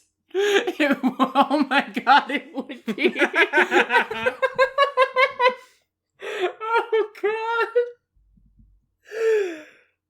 Oh god. Or also, like, there are cases in the real world where, you know, ethnic groups of people are forced to convert, and in that place, maybe, like, the version of Christianity or the version of whatever religion is practiced in this sort of, like, hybrid way where, like, traditions are brought over. Like, Christmas is, you know, famously, like, kind of a hybrid of Christian and pagan celebrations, you know? But that's not what this is. It's just everybody has... Like, everybody tells Wern that we're totally Shudirith now, but no, we're not. It's weird. It's weird. Also, the thing where Shuden's people have been, like, conquered and colonized, and his religion has been effectively wiped out, but he's like, the soul of Shukeseg is acceptance. There is room for all teachings. The Derethi think they are doing what is right. That's so stupid. Like, I'm not saying that, like, a person couldn't have that perspective, especially, like, if his religion preached something like that, but, like, it sucks that the book clearly thinks it's, like, so wise, rather than, like, dumb bullshit. It's really weird that this person who, like, is in the same room as Hrathen, who was personally responsible for, like, the colonization of Jindo, of Duladel, but, like, Shuden is in the room with a guy who he knows is, like, a for real colonizer, like, and it doesn't feel any type of way about it. Is not leaning over to Srini like, I want to run up on that dude right now. And, like, the thing is, also, like, he's saying this whole, like, oh, we accept the Derethi, they're doing what they think is right, but he's also like, oh, that one is dangerous. So it's like, are you saying that, like, there are good Gjorns and bad Gjorns? Well, Shuden is rich. Yeah. So he wouldn't be affected in the same way. I mean, yeah. No, but, like, it's not necessarily that I, don't... Again, like, I find this believable as, like, a sort of shitty position for someone to hold, but, like, the narrative clearly wants you to think that, like, not necessarily that he's totally correct, because we like Sereni best, and she's, like, vehemently opposed to Shudareth, but, like, I think maybe we're meant to think that, like, but he's probably right. Probably all religions have a little bit of truth when you get down to it. We also get Sereni saying, why is Hrathen dangerous and not others? And Shuden saying, I visited one of Hrathen's sermons. He doesn't preach from his heart, Lady Sereni. He preaches from his mind. He looks for numbers in his conversions, paying no attention to the faith of his followers. This is dangerous. I would love some explanation about why that is uniquely dangerous. Or why that's a thing you can tell just by watching the guy preach, or why that's a thing... I have a question. Is this Brandon trying to, like, make a political cartoon about Joel Osteen? Yes, absolutely, a little bit, yes. I think yes. I think that Brandon believes that there is a certain kind of preaching that is good, and a certain kind of preaching that is, like, bad and sort of mercenary. And that you can, and that those are the same across all religions. At least in this book, he seems to think that. I can totally believe he learns better later. Don't at me if there's, like, some really good, interesting comparative religion stuff late in, like, Oathbringer. I don't know. There's, I mean, a good chunk of Mistborn is, like, about religions. So, we will, the theology doesn't stop, folks. Oh wait, no, that's from the Hrathen chapter. Yeah, I was gonna segue into something, and then I'm not going to because it's from the Hrathen chapter. What else in this chapter? Because I feel like there's more. I just need to figure out what. The rest of it is Sereni double timing on social links. God, there's a phrase that I wrote down for myself because it pissed me off, which was that it said that Sereni was, quote, making contacts like a madwoman. Which I just hate because, like, making contacts, like, is she fucking, like, that is such a, that is the way that you talk about, like, collecting people's business cards at, like a social thing at your work. That's making contacts. It's such a very, like, 20th, 21st century feeling phrase. And then, like, a mad woman? Do mad women, like... So poorly? Yeah, exactly. Like, are mad women always, like hobnobbing and, like, making social connections? I don't think that's, like... It's just Sereni doing the business card scene. What's it from? I don't remember. American Psycho. You know what I mean. Christian Bale. Well, what was it? There was something else with Sereni here that just... You're holding the book, see? I know, I'm trying to remember. That just reminded me of something, and then I got so caught up on trying to remember what American Psycho is. Fuck. Oh, there's also a lot of comments that will pay off in the next chapter about, like, why is Tellery all of a sudden trying to, like, show everybody how wealthy he is? Because this is, like, the most extravagant ball that anyone's ever been to. Here's what I was going to say. It's remarked upon in this chapter, and I think this is, like, a good characterful moment, that, like, once again, Sereni keeps forgetting that she is technically the crown princess. Like, yeah. Like, and I think that's, like, a good characterful moment that's consistent with what we got last chapter. But because we get both Shuden and Royale talking about how, oh, all the women are clamoring over me because they're like attracted to, like, my rank and my title and my wealth. Like, I feel like maybe, like we get a lot of, like, Sereni, like, kind of standing in the corner and observing. I think it would be interesting if people were like, oh, she's the new crown princess. I'm gonna go latch myself onto her at this party and, like, try to get in her good graces. I think it would be interesting if, like, characters were drawn to Sereni instead of Sereni always having to instigate drama and always having to move back and forth between, like, neutral observer and, like, political actor, you know? It is kind of surprising, yeah, that it doesn't feel like anybody comes up to her, especially given, like, that there's this whole fucking thing about her dress, right? This is the first time that she has appeared in public not in, like, fully black mourning. Because she, like, couldn't stand the idea of wearing these, like, boring mourning dresses. So she picked one that was, like, gold and black. And people comment on it, but that's about all you get, is just like, oh, I see you're not in black. And, like, that blah, blah, should blah. have... I mean, first of all, I think it's very funny that, like, how long she has to wear mourning is being treated as, like, something that she can kind of make up her own mind about. Yeah. It's, like, it seems like the kind of thing that would actually be very formalized in most courts, but, like, whatever. Mm-hmm. but I you know, I'm not above appreciating like a good sort of, oh, I'm making a statement with my dress thing, right? But it's like, well, where's the whole ballroom like falling to a hush as they see her come in and they realize that she has moved on from her dead husband? Like, where's the people trying to hit on her now? Like, I'm not saying that it's like appropriate or that like she should like that, but like usually showing that you are not in mourning anymore is like an indication that romantic attention is allowed. And I know that that's... And where's...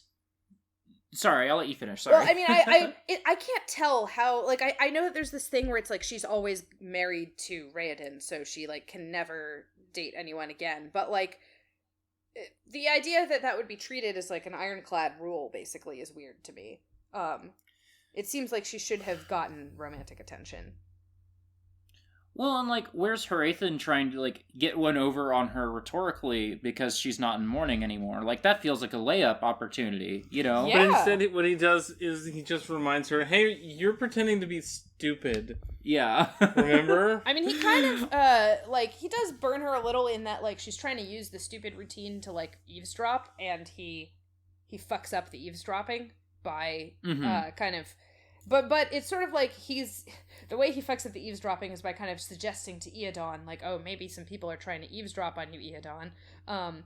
But it's not like Eodon has actually picked up on the fact that Serene is not stupid, you know? Like, her cover identity is still pretty secure, I think. Yeah, it would just be... As much as I taunt it every time it happens, like, Hrathen and Serene trying to get one over on each other all the time is the closest thing to character drama that the book has, and I would appreciate a little bit more of it, Brandon. I also want to remind everyone that this is a teenage girl and a grown-ass man having this fucking Chronicle Asher rivalry of wits. I just wanted to zoom out and remind everyone that this is like a 17-year-old girl and like Nicolas Cage. Yeah, Nicolas Cage, who is like 7 feet tall in blood red armor with spikes that stick out a foot from his shoulders. Yes. And he is like being a little bit bitchy to a teen girl at a ball, and that's his big win for the week. I comment on this every time that the cover looks like Nicolas Cage, but I cannot stop fantasizing about Nicolas Cage playing Hrathen in this scene. And him just giving a little wild-eyed, like, eyebrow waggle to her after he, like, ruins her shit in this scene. I'm very down for this casting, yeah. And we talked last week about how, like, oh, this is like a recurring theme of Brandon's of, like, you know, teenage girl going to ball with old guy, and that's like and this is like the reverse of it, of like teenage girl has rivalry with old guy. You know? Yeah, all the important relationships in Serene's life right now are with like middle-aged to elderly men. All the positive and negative ones. Yeah. Eodon's in there too, right? Like, he's a huge force in her life. Her dad, Keen. Much more than Ishin is. Like, Ishin is just the lady who's actually bimbo, you know? God. Why is she into the idea of fencing, I wonder? Because, like, I mean, there seems to be this idea that the court women are all really, like, excited by the idea of fencing, maybe because it's, like, you know, it's like an exciting, adventurous thing that they've never gotten to do in their lives, and Serene is making it seem possible. So, like, I get that idea. But, like, it's weird how, like, how much they're like, what? You mean we could pick up a sword? I thought that we'd die. I thought that our pretty little heads would fall off if we did that. Like, they just feel very,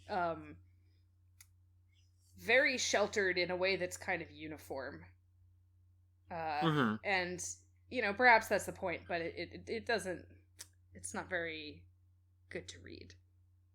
It's sort of a similar problem to my problem with, the scene where we get introduced to the uncles, which is just that, like, we're introduced, and also the scene where Hrathen has that that meeting, big like debate dinner, like where we get introduced to 6 characters, where maybe you could have like one character who kind of represents like that sort of like, here's like a type of person who exists in this world, and they're personified by Ishin, who gets like more screen time, you know? Yeah, and it's also like, it would be kind of nice, I think, if like we were gonna have this vibe of like these, you know, kind of sheltered court ladies who, like, I guess for whatever reason Iadon has decided to be a more sexist king than Keen, so like the women in his court just like don't have a lot of life experience, and like Sereni's gonna come in and expose them to stuff. Like, you could have that in a way that just felt so much less mean-spirited. But, you know. I do want to pitch everyone here on the thing that my brain just concocted, which is this spun out of like Sereni teaching all these courtly ladies how to fence. But in my brain, when I was trying to imagine what that would look like, it replaced it with a trailer for a who did Grand Budapest Hotel? Wes Anderson. Wes Anderson, not Paul W.S. Anderson. No, Wes Anderson. No. I was just thinking about like Mila Jovovich starring as Sereni. The Wes Anderson version of a court where the new princess teaches all the ladies how to do sword fighting. Yeah, I could see that. For some reason, that just ran through my head. But anyway. I don't have a ton of familiarity with Wes Anderson's work. I know that he has like a very specific aesthetic, but I've only ever seen Fantastic Mr. Fox, so. He has a very specific aesthetic that he often applies to like old money New England families in a way that like I could absolutely see him handling the court stuff in Elantris in an interesting way. Sure. Perhaps more interesting than Brandon. Are we ready to talk about Hrathen? I'm ready to talk about Hrathen. This is gonna be short. Yeah. Hrathen has one thing he does this week. It's great. Thanks, Hrathen. I'm feasting. I got all these short chapters. Also, the 3-chapter structure is really working out well, as it seems like he'll have like, here's this night that all occurs at the same time, and then the next set is this night that all occur. It's working out better than I expected. Yeah, I think the pacing issues that it created that we talked about before are still real, and I'm not sure that the coolness of the like sort of simultaneous night is enough to make up for that for me, but I definitely agree with you. That effect is like real and good. And it helps our episodes. Sorry, I'll let you talk, Nora. Hrathen strolls along the Elantrian wall and ponders about Elantris and feels pity for the Elantrians, even as he plans to exploit them to unite the Arlene and convert them with as little bloodshed as possible. He wishes to avoid a repeat of the revolution in the Duladel Republic, which weighs heavily on his conscience. Did mention that it was a revolution before, but Hrathen meets with Telri, who is having second doubts about his alliance with Fjorden, since he has heard rumors that Hrathen was connected to the disaster in the Duladel Republic. Hrathen counters by saying Fjorden could easily conquer Arlon if necessary, but that a peaceful conversion is preferable, and pledges to put Telri on the throne. Telri's doubts are overcome. He warns that Sereni could cause problems, but Hrathen dismisses these concerns and thinks to himself that she should consider Hrathen an ally instead of an opponent. Hrathen finds out about the Elantrians who had entered the city and bribes a guard captain to secretly bring the next Elantrian intruder to his office instead of Elantris. You go.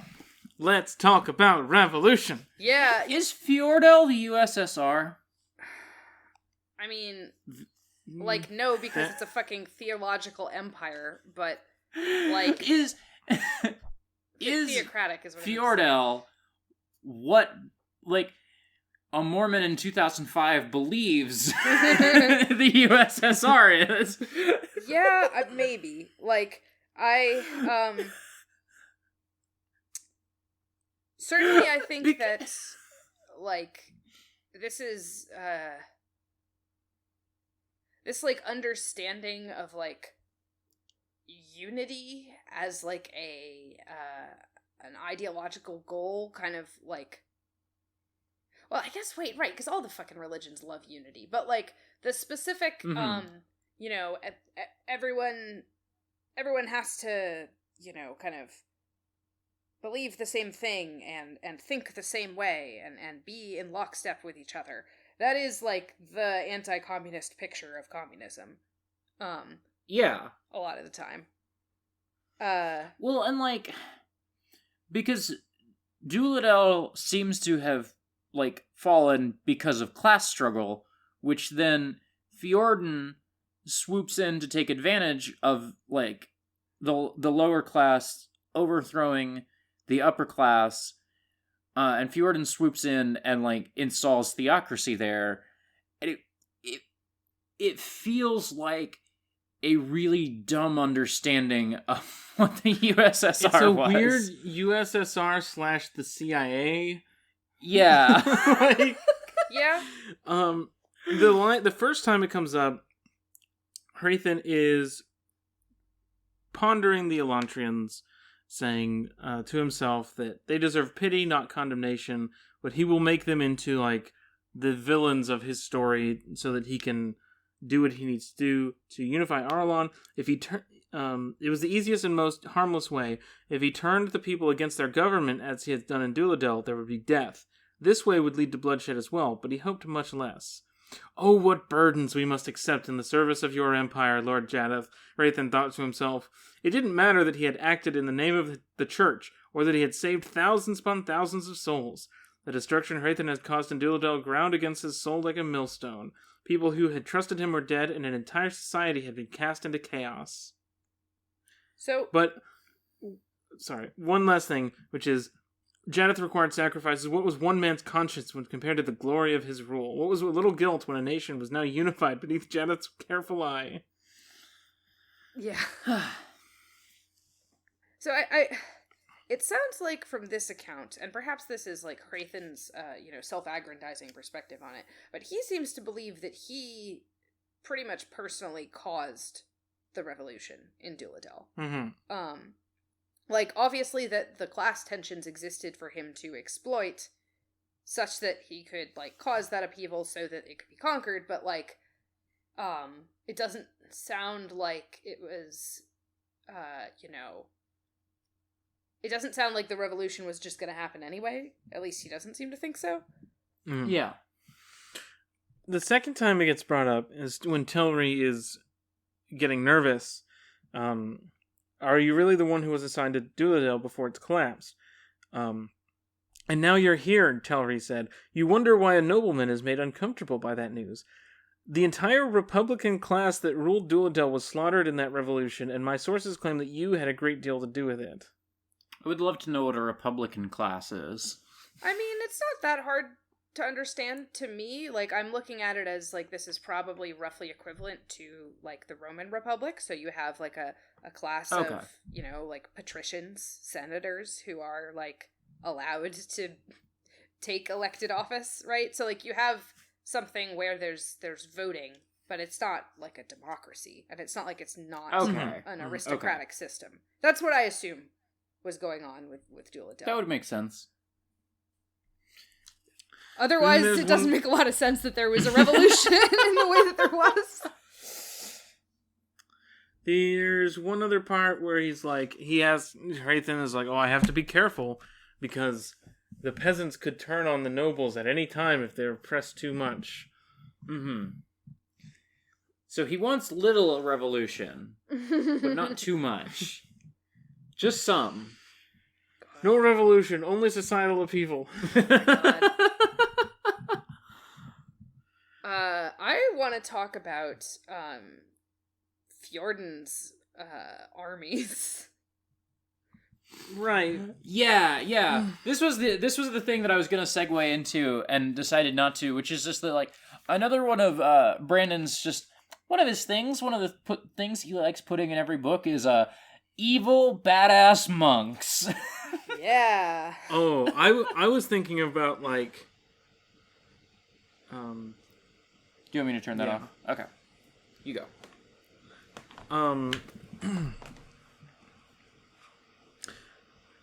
The part where they don't necessarily have a lot of soldiers just under, like, the central command, but they have people in Hravel and Jador and Svorden and the other nations of the East, these are people who have sworn themselves to Derethi. You don't think they would rise up at Wyrn's command?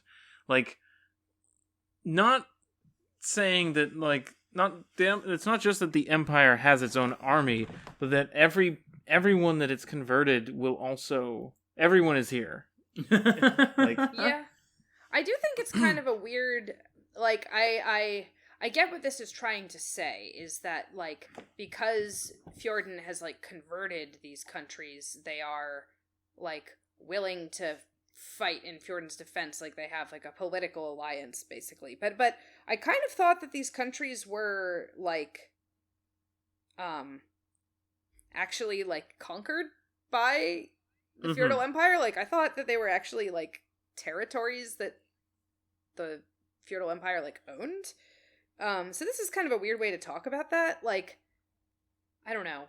It's really unclear to me whether, like, whether Wyrn actually, you know, owns all the land that he has conquered, or if most of it is just sort of, he considers it to be his because it follows Shu'Dareth, but, like, the actual land is held by other people, or, like, I don't know. It's also complicated by the fact that this is the perspective of a character who does believe that everything that has been converted is just, okay, now you're on our team. Yeah, like, I guess I'm wondering, like, how true is this claim that, like, all these nations would just rise up at Wyrn's command? Because, and if it is true, I don't believe that it's true out of pure religious fervor, right? So it has to be because these nations in some way owe fealty to, or, like, are subject to Fjorden, you know? Like, that they... the way he's talking about it makes it sound like, oh, all these people just believe in our religion and so they will come to our defense, but, like, that's not how geopolitics works. Like... But it's okay. He doesn't really need armies. He's got evil badass monks. Yeah, this is so much having your cake and eating it too, right? You can't be like, oh yeah, no, we don't have our own huge standing army. We just have all these people we've converted who will fight in our defense. And then it's like, oh, but we also do have, like, secret Black Ops priest monks. They know so much kung fu. War, assassination, and ellipsis. Other arts. Which... I forgot that. That's so good. horny to me. Like, I know it's not... I know that, like, for Brandon, he means, like, torture or some shit like that. But I definitely hear that, and I'm like, oh, this is, like... this is getting kind of twisted. I mean, yeah, it says, Hrathen shivered at the thought of the... monks trained inside the Decor Monastery, gaining access to the defenseless Arelon. He glanced down at his arm, the place where, beneath his plate armor, he bore the marks of his time there. These were not things that could be explained to Telri, however. What's going on over there? Yeah, did he have to, like, get beat up by the badass monks in order to become the Gjorn he is today? You know? I'm just saying, it seems like that might have happened. There's a lot going on here. But it just reminds me of the strategy game Stronghold Crusader. Okay. Where, if you build a cathedral, if you build religious structures, people get happy. And you can use that because, like, it's a meter that you can balance, so you can be like, oh, hey, you're getting half rations, but you have a cool, like, sick-ass cathedral. So everyone's fine. The cathedral can spawn monks, which are fighting units you can use that cost only 10 coins each. Whereas, like, you know, the lowest unit, the smallest unit costs 5. Up to, like, hundreds. Right. For, like, I think a knight is like 250. Okay. But you could just get a shit ton of monks. And they're just 300 identical fat guys in brown leather with a quarterstaff, and they're just gonna march up and twirl their staff at the wall, and it'll slowly break down. And it's just, that's what I'm thinking of, is that he's gonna send like 30 identical guys in these brown monk robes. It's gonna be red. Yeah, blood red monk robes. But otherwise, it's just Friar John from Robin Hood. Yeah, basically, but 300 of them. And trained in war, assassination, and other arts. Other arts. God. It's fencing, actually. It's weird. It's gonna wrap together. It's Jindo cooking. They're all gonna like shoot the shit about it with Keen.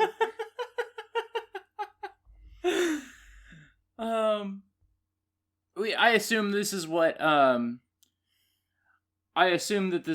Hrathen was talking about with what the fuck? How the fuck did the last chapter? Oh, last chapter ended with him calling Wern and being like, "I have a plan for one of the nobles." I assume that plan was, "I'm gonna put Tellery on the throne." Mm-hmm. Yeah, I would assume. That's kind of what this chapter is, which would perhaps work better if there was like only one chapter between it, so you weren't hanging on the hook that long and you kind of forgot what was going on. But if you weren't reading this for a podcast, yeah, you probably wouldn't have been as big of a gap. Yeah, I guess. We are a third of the way through this book. If I was not reading it for a podcast, I'd be like, I'm just gonna start on Mistborn Era 2, actually. Yeah. I'm ready for some cowboys. Cowboys with no cows. Yeah. What do they rustle? Criminals. Sions. No, in Mistborn. Oh, yeah. It's criminals. Okay. The main character is Cop Matt Mercer. Yeah, he is. He's like Sheriff Mercer. Yeehaw. Wait. I don't know what that means. On the cover of the Mistborn Era 2 books, on some of them, the main character of those books looks like Matt Mercer. Oh, I see. Okay. Yeah. And he's a cowboy. He's like a sheriff. Sure. He does just look like Matt Mercer. I'm going to drop this in the chat, even though no one listening to the podcast can see the just images I drop in the chat. That's okay. I've been dropping quiet images in the chat this whole time anyway. Those are just for us. Yeah. Can we talk a little bit about the distinction between Shu-Korath and Shu-Dereth that Hrathen sees? Because we were talking about that like theological distinction last chapter, and I think it might be worth pointing this one out too. He's thinking about Serene and how, she believes in Shu-Korath. And so she's not gonna believe, he's never gonna be able to convert her. She loathed him with the irrational hatred of one who subconsciously knew that her own faith was inferior. Karathi teachings had withered in every major nation to the east, just as they would in Erelon and Teod. Shu-Korath was too weak, it lacked virility. Shu-Dereth was strong and powerful. Like two plants competing for the same ground, Shu-Dereth would strangle Shu-Korath. So, obviously that is, not, a theological distinction. It's just, him saying, my side's good and strong and your side is bad and weak.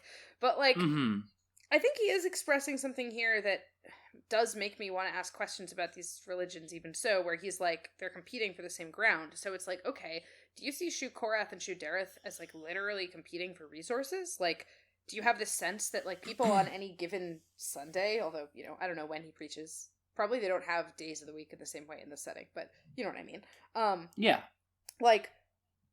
Do you on any given, holy day have that sense of, are people going to come to my church or to a Shu-Korath one? It makes sense, but, it's a weird way to think about it because Shu-Korath and Shu-Dereth seem like totally different religions. It doesn't seem like they would be drawing on the same, pool of people or, trying to do the same thing by converting people, It feels like a bigger difference than,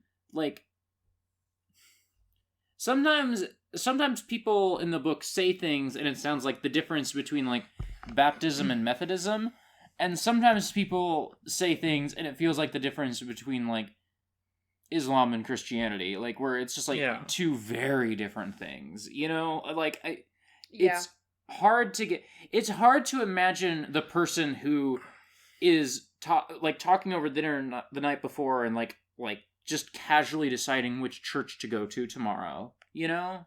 Yeah. Like and it's weird because this whole like conversion thing that he is so invested in is all about convincing people to just step into his Shudareth church as though it is like, yeah, just a kind of free choice you could make. But like it's not. That's like not the role that these religions play in this world. mm-hmm. It's very weird to me. And I think if we knew a single thing about what these religions actually fucking believe, it might help. Like, if we knew what, like, the actual tenets of Shukoreth are as a faith, then maybe we would know why it's dying out. Like, maybe we could see something about those tenets not appealing to people anymore. Maybe they used to appeal in a past time because conditions were different, right? But, like, we don't know about any of that like shit. Elantris.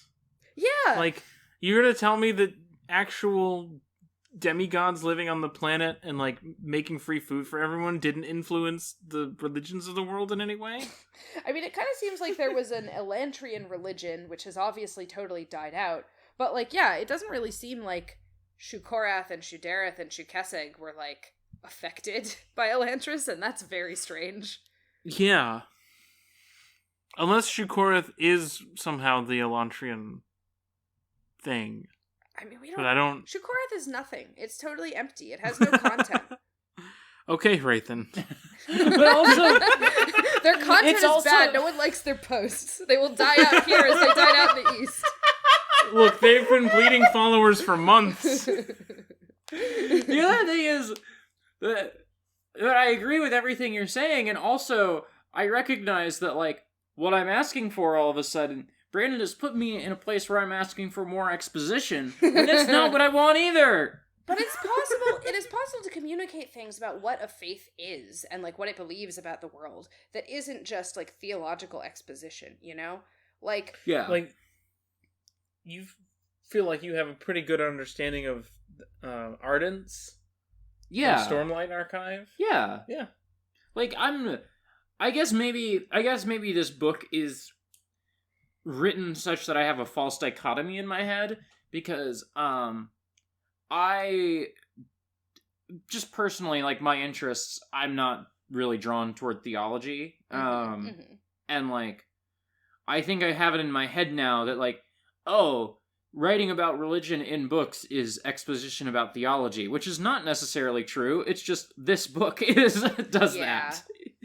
Yeah, like I think that you know, it would be possible to write like a good and an interesting book about like competing religions where the emphasis is really not on like the explicit sort of theological beliefs of each religion, but more on, you know, the existence of that religion as a social force, how it influences people like to think about themselves and to think about other people.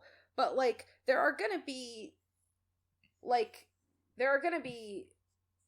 beliefs and theology to that, right? Like, so for example, if you want to talk about like people who strongly believe that like everyone who doesn't believe in their faith is going to hell, like that has an effect on how they view people who don't believe in their faith, right? Like that's a social thing. You can talk about that in a way that isn't just about like doing some sort of like Dante from the Inferno listing the details of hell, you know? But you do need to know that hell is a thing that people believe in order to understand that way it affects relationships, you know? Mm-hmm. And we just don't know that sort of shit about any of these. Yeah, the book is ostensibly about, like, these competing religions, but, like, only one of these characters feels strongly about his faith. The other two point of view characters don't see. Serene says she feels strongly, but doesn't demonstrate it at any point. You know? She strikes me as someone who, like, she hates Shudareth because of, like, the horrible colonial violence she's seen it do. And so, for that reason, she thinks Shukorath is good. But she doesn't seem to have any, like, actual interest in Shukorath. Yeah, exactly. Which is fine. Like, she doesn't have to, but it's frustrating when it means that we just don't know anything about it.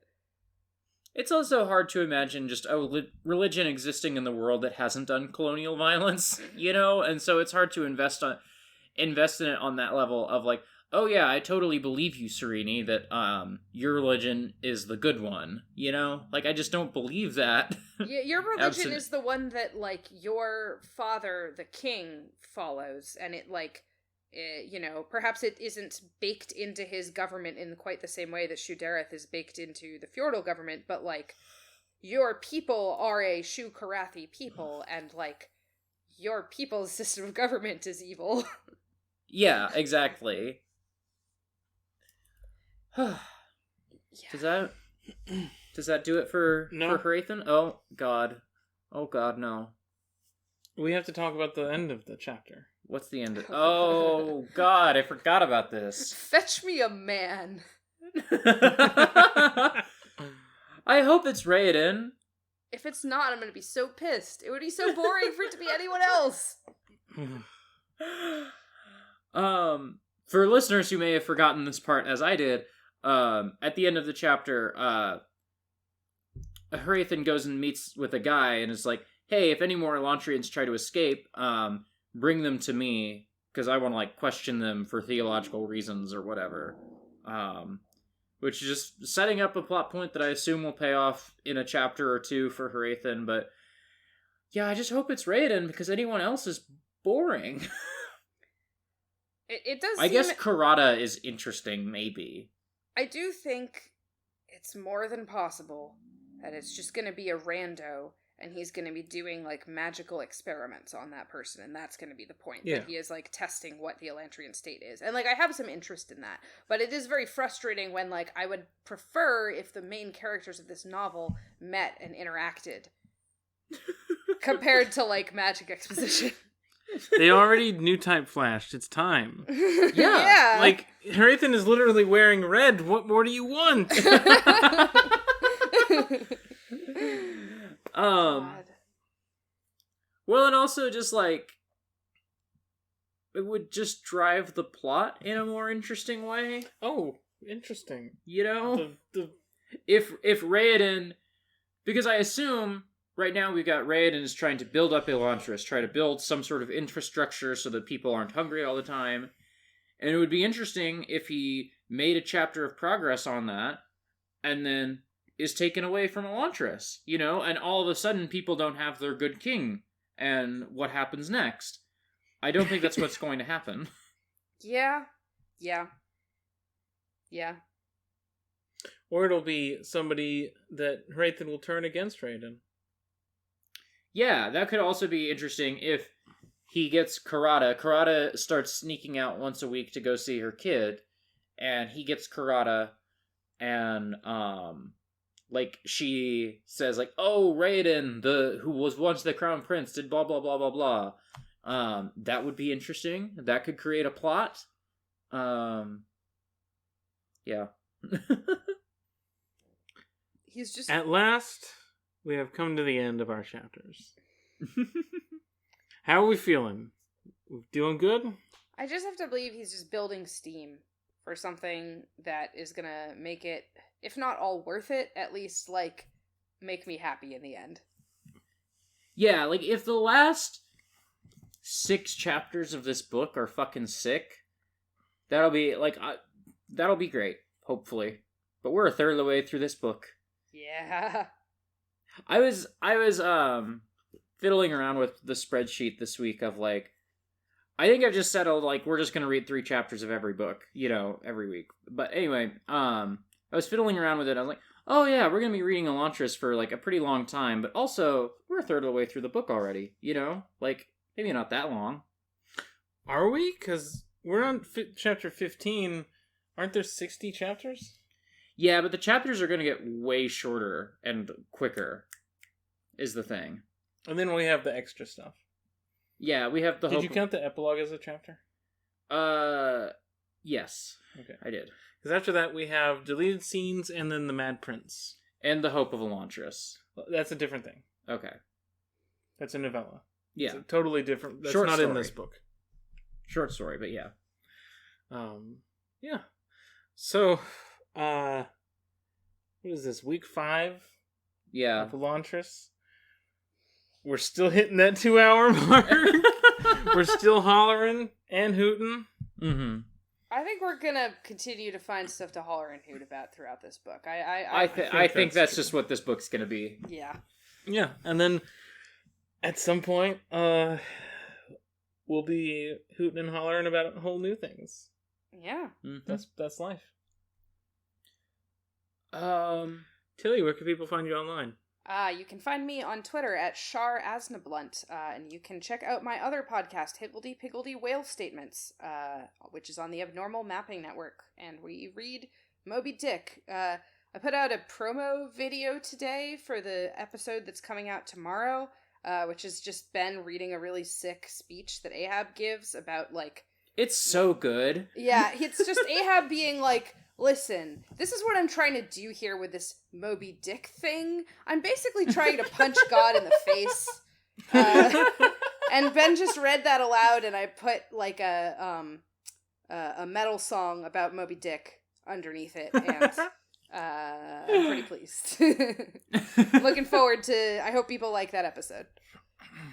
If you're listening to this when it comes out, then a new episode of Journal Updated will have just dropped on abnormalmapping.com, where we talk about Death of the Outsider. And I just yelled for like 10 minutes about how that game could have been a much cooler story. And complain about how they just changed what the characters are so they could tell a different story. It's still a fantastic video game.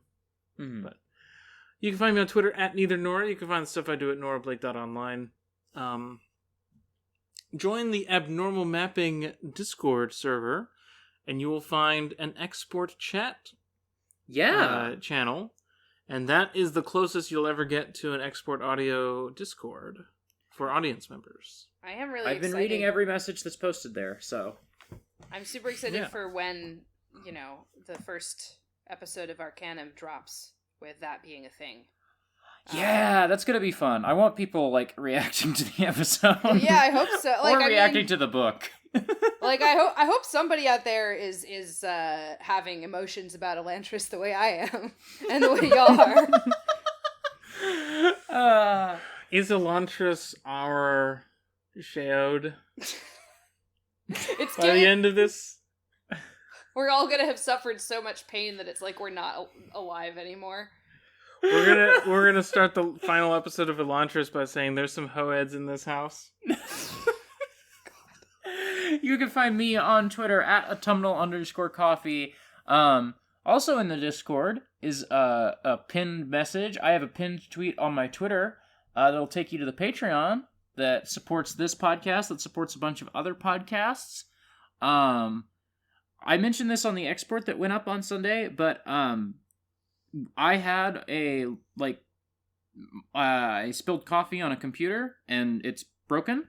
And fans of the podcast sent in about $1,100 in 12 hours, which I didn't ask for at all. People just did that, and it was fucking incredible, and enabled us to get a new computer, which will make recording podcasts easier. Yeah.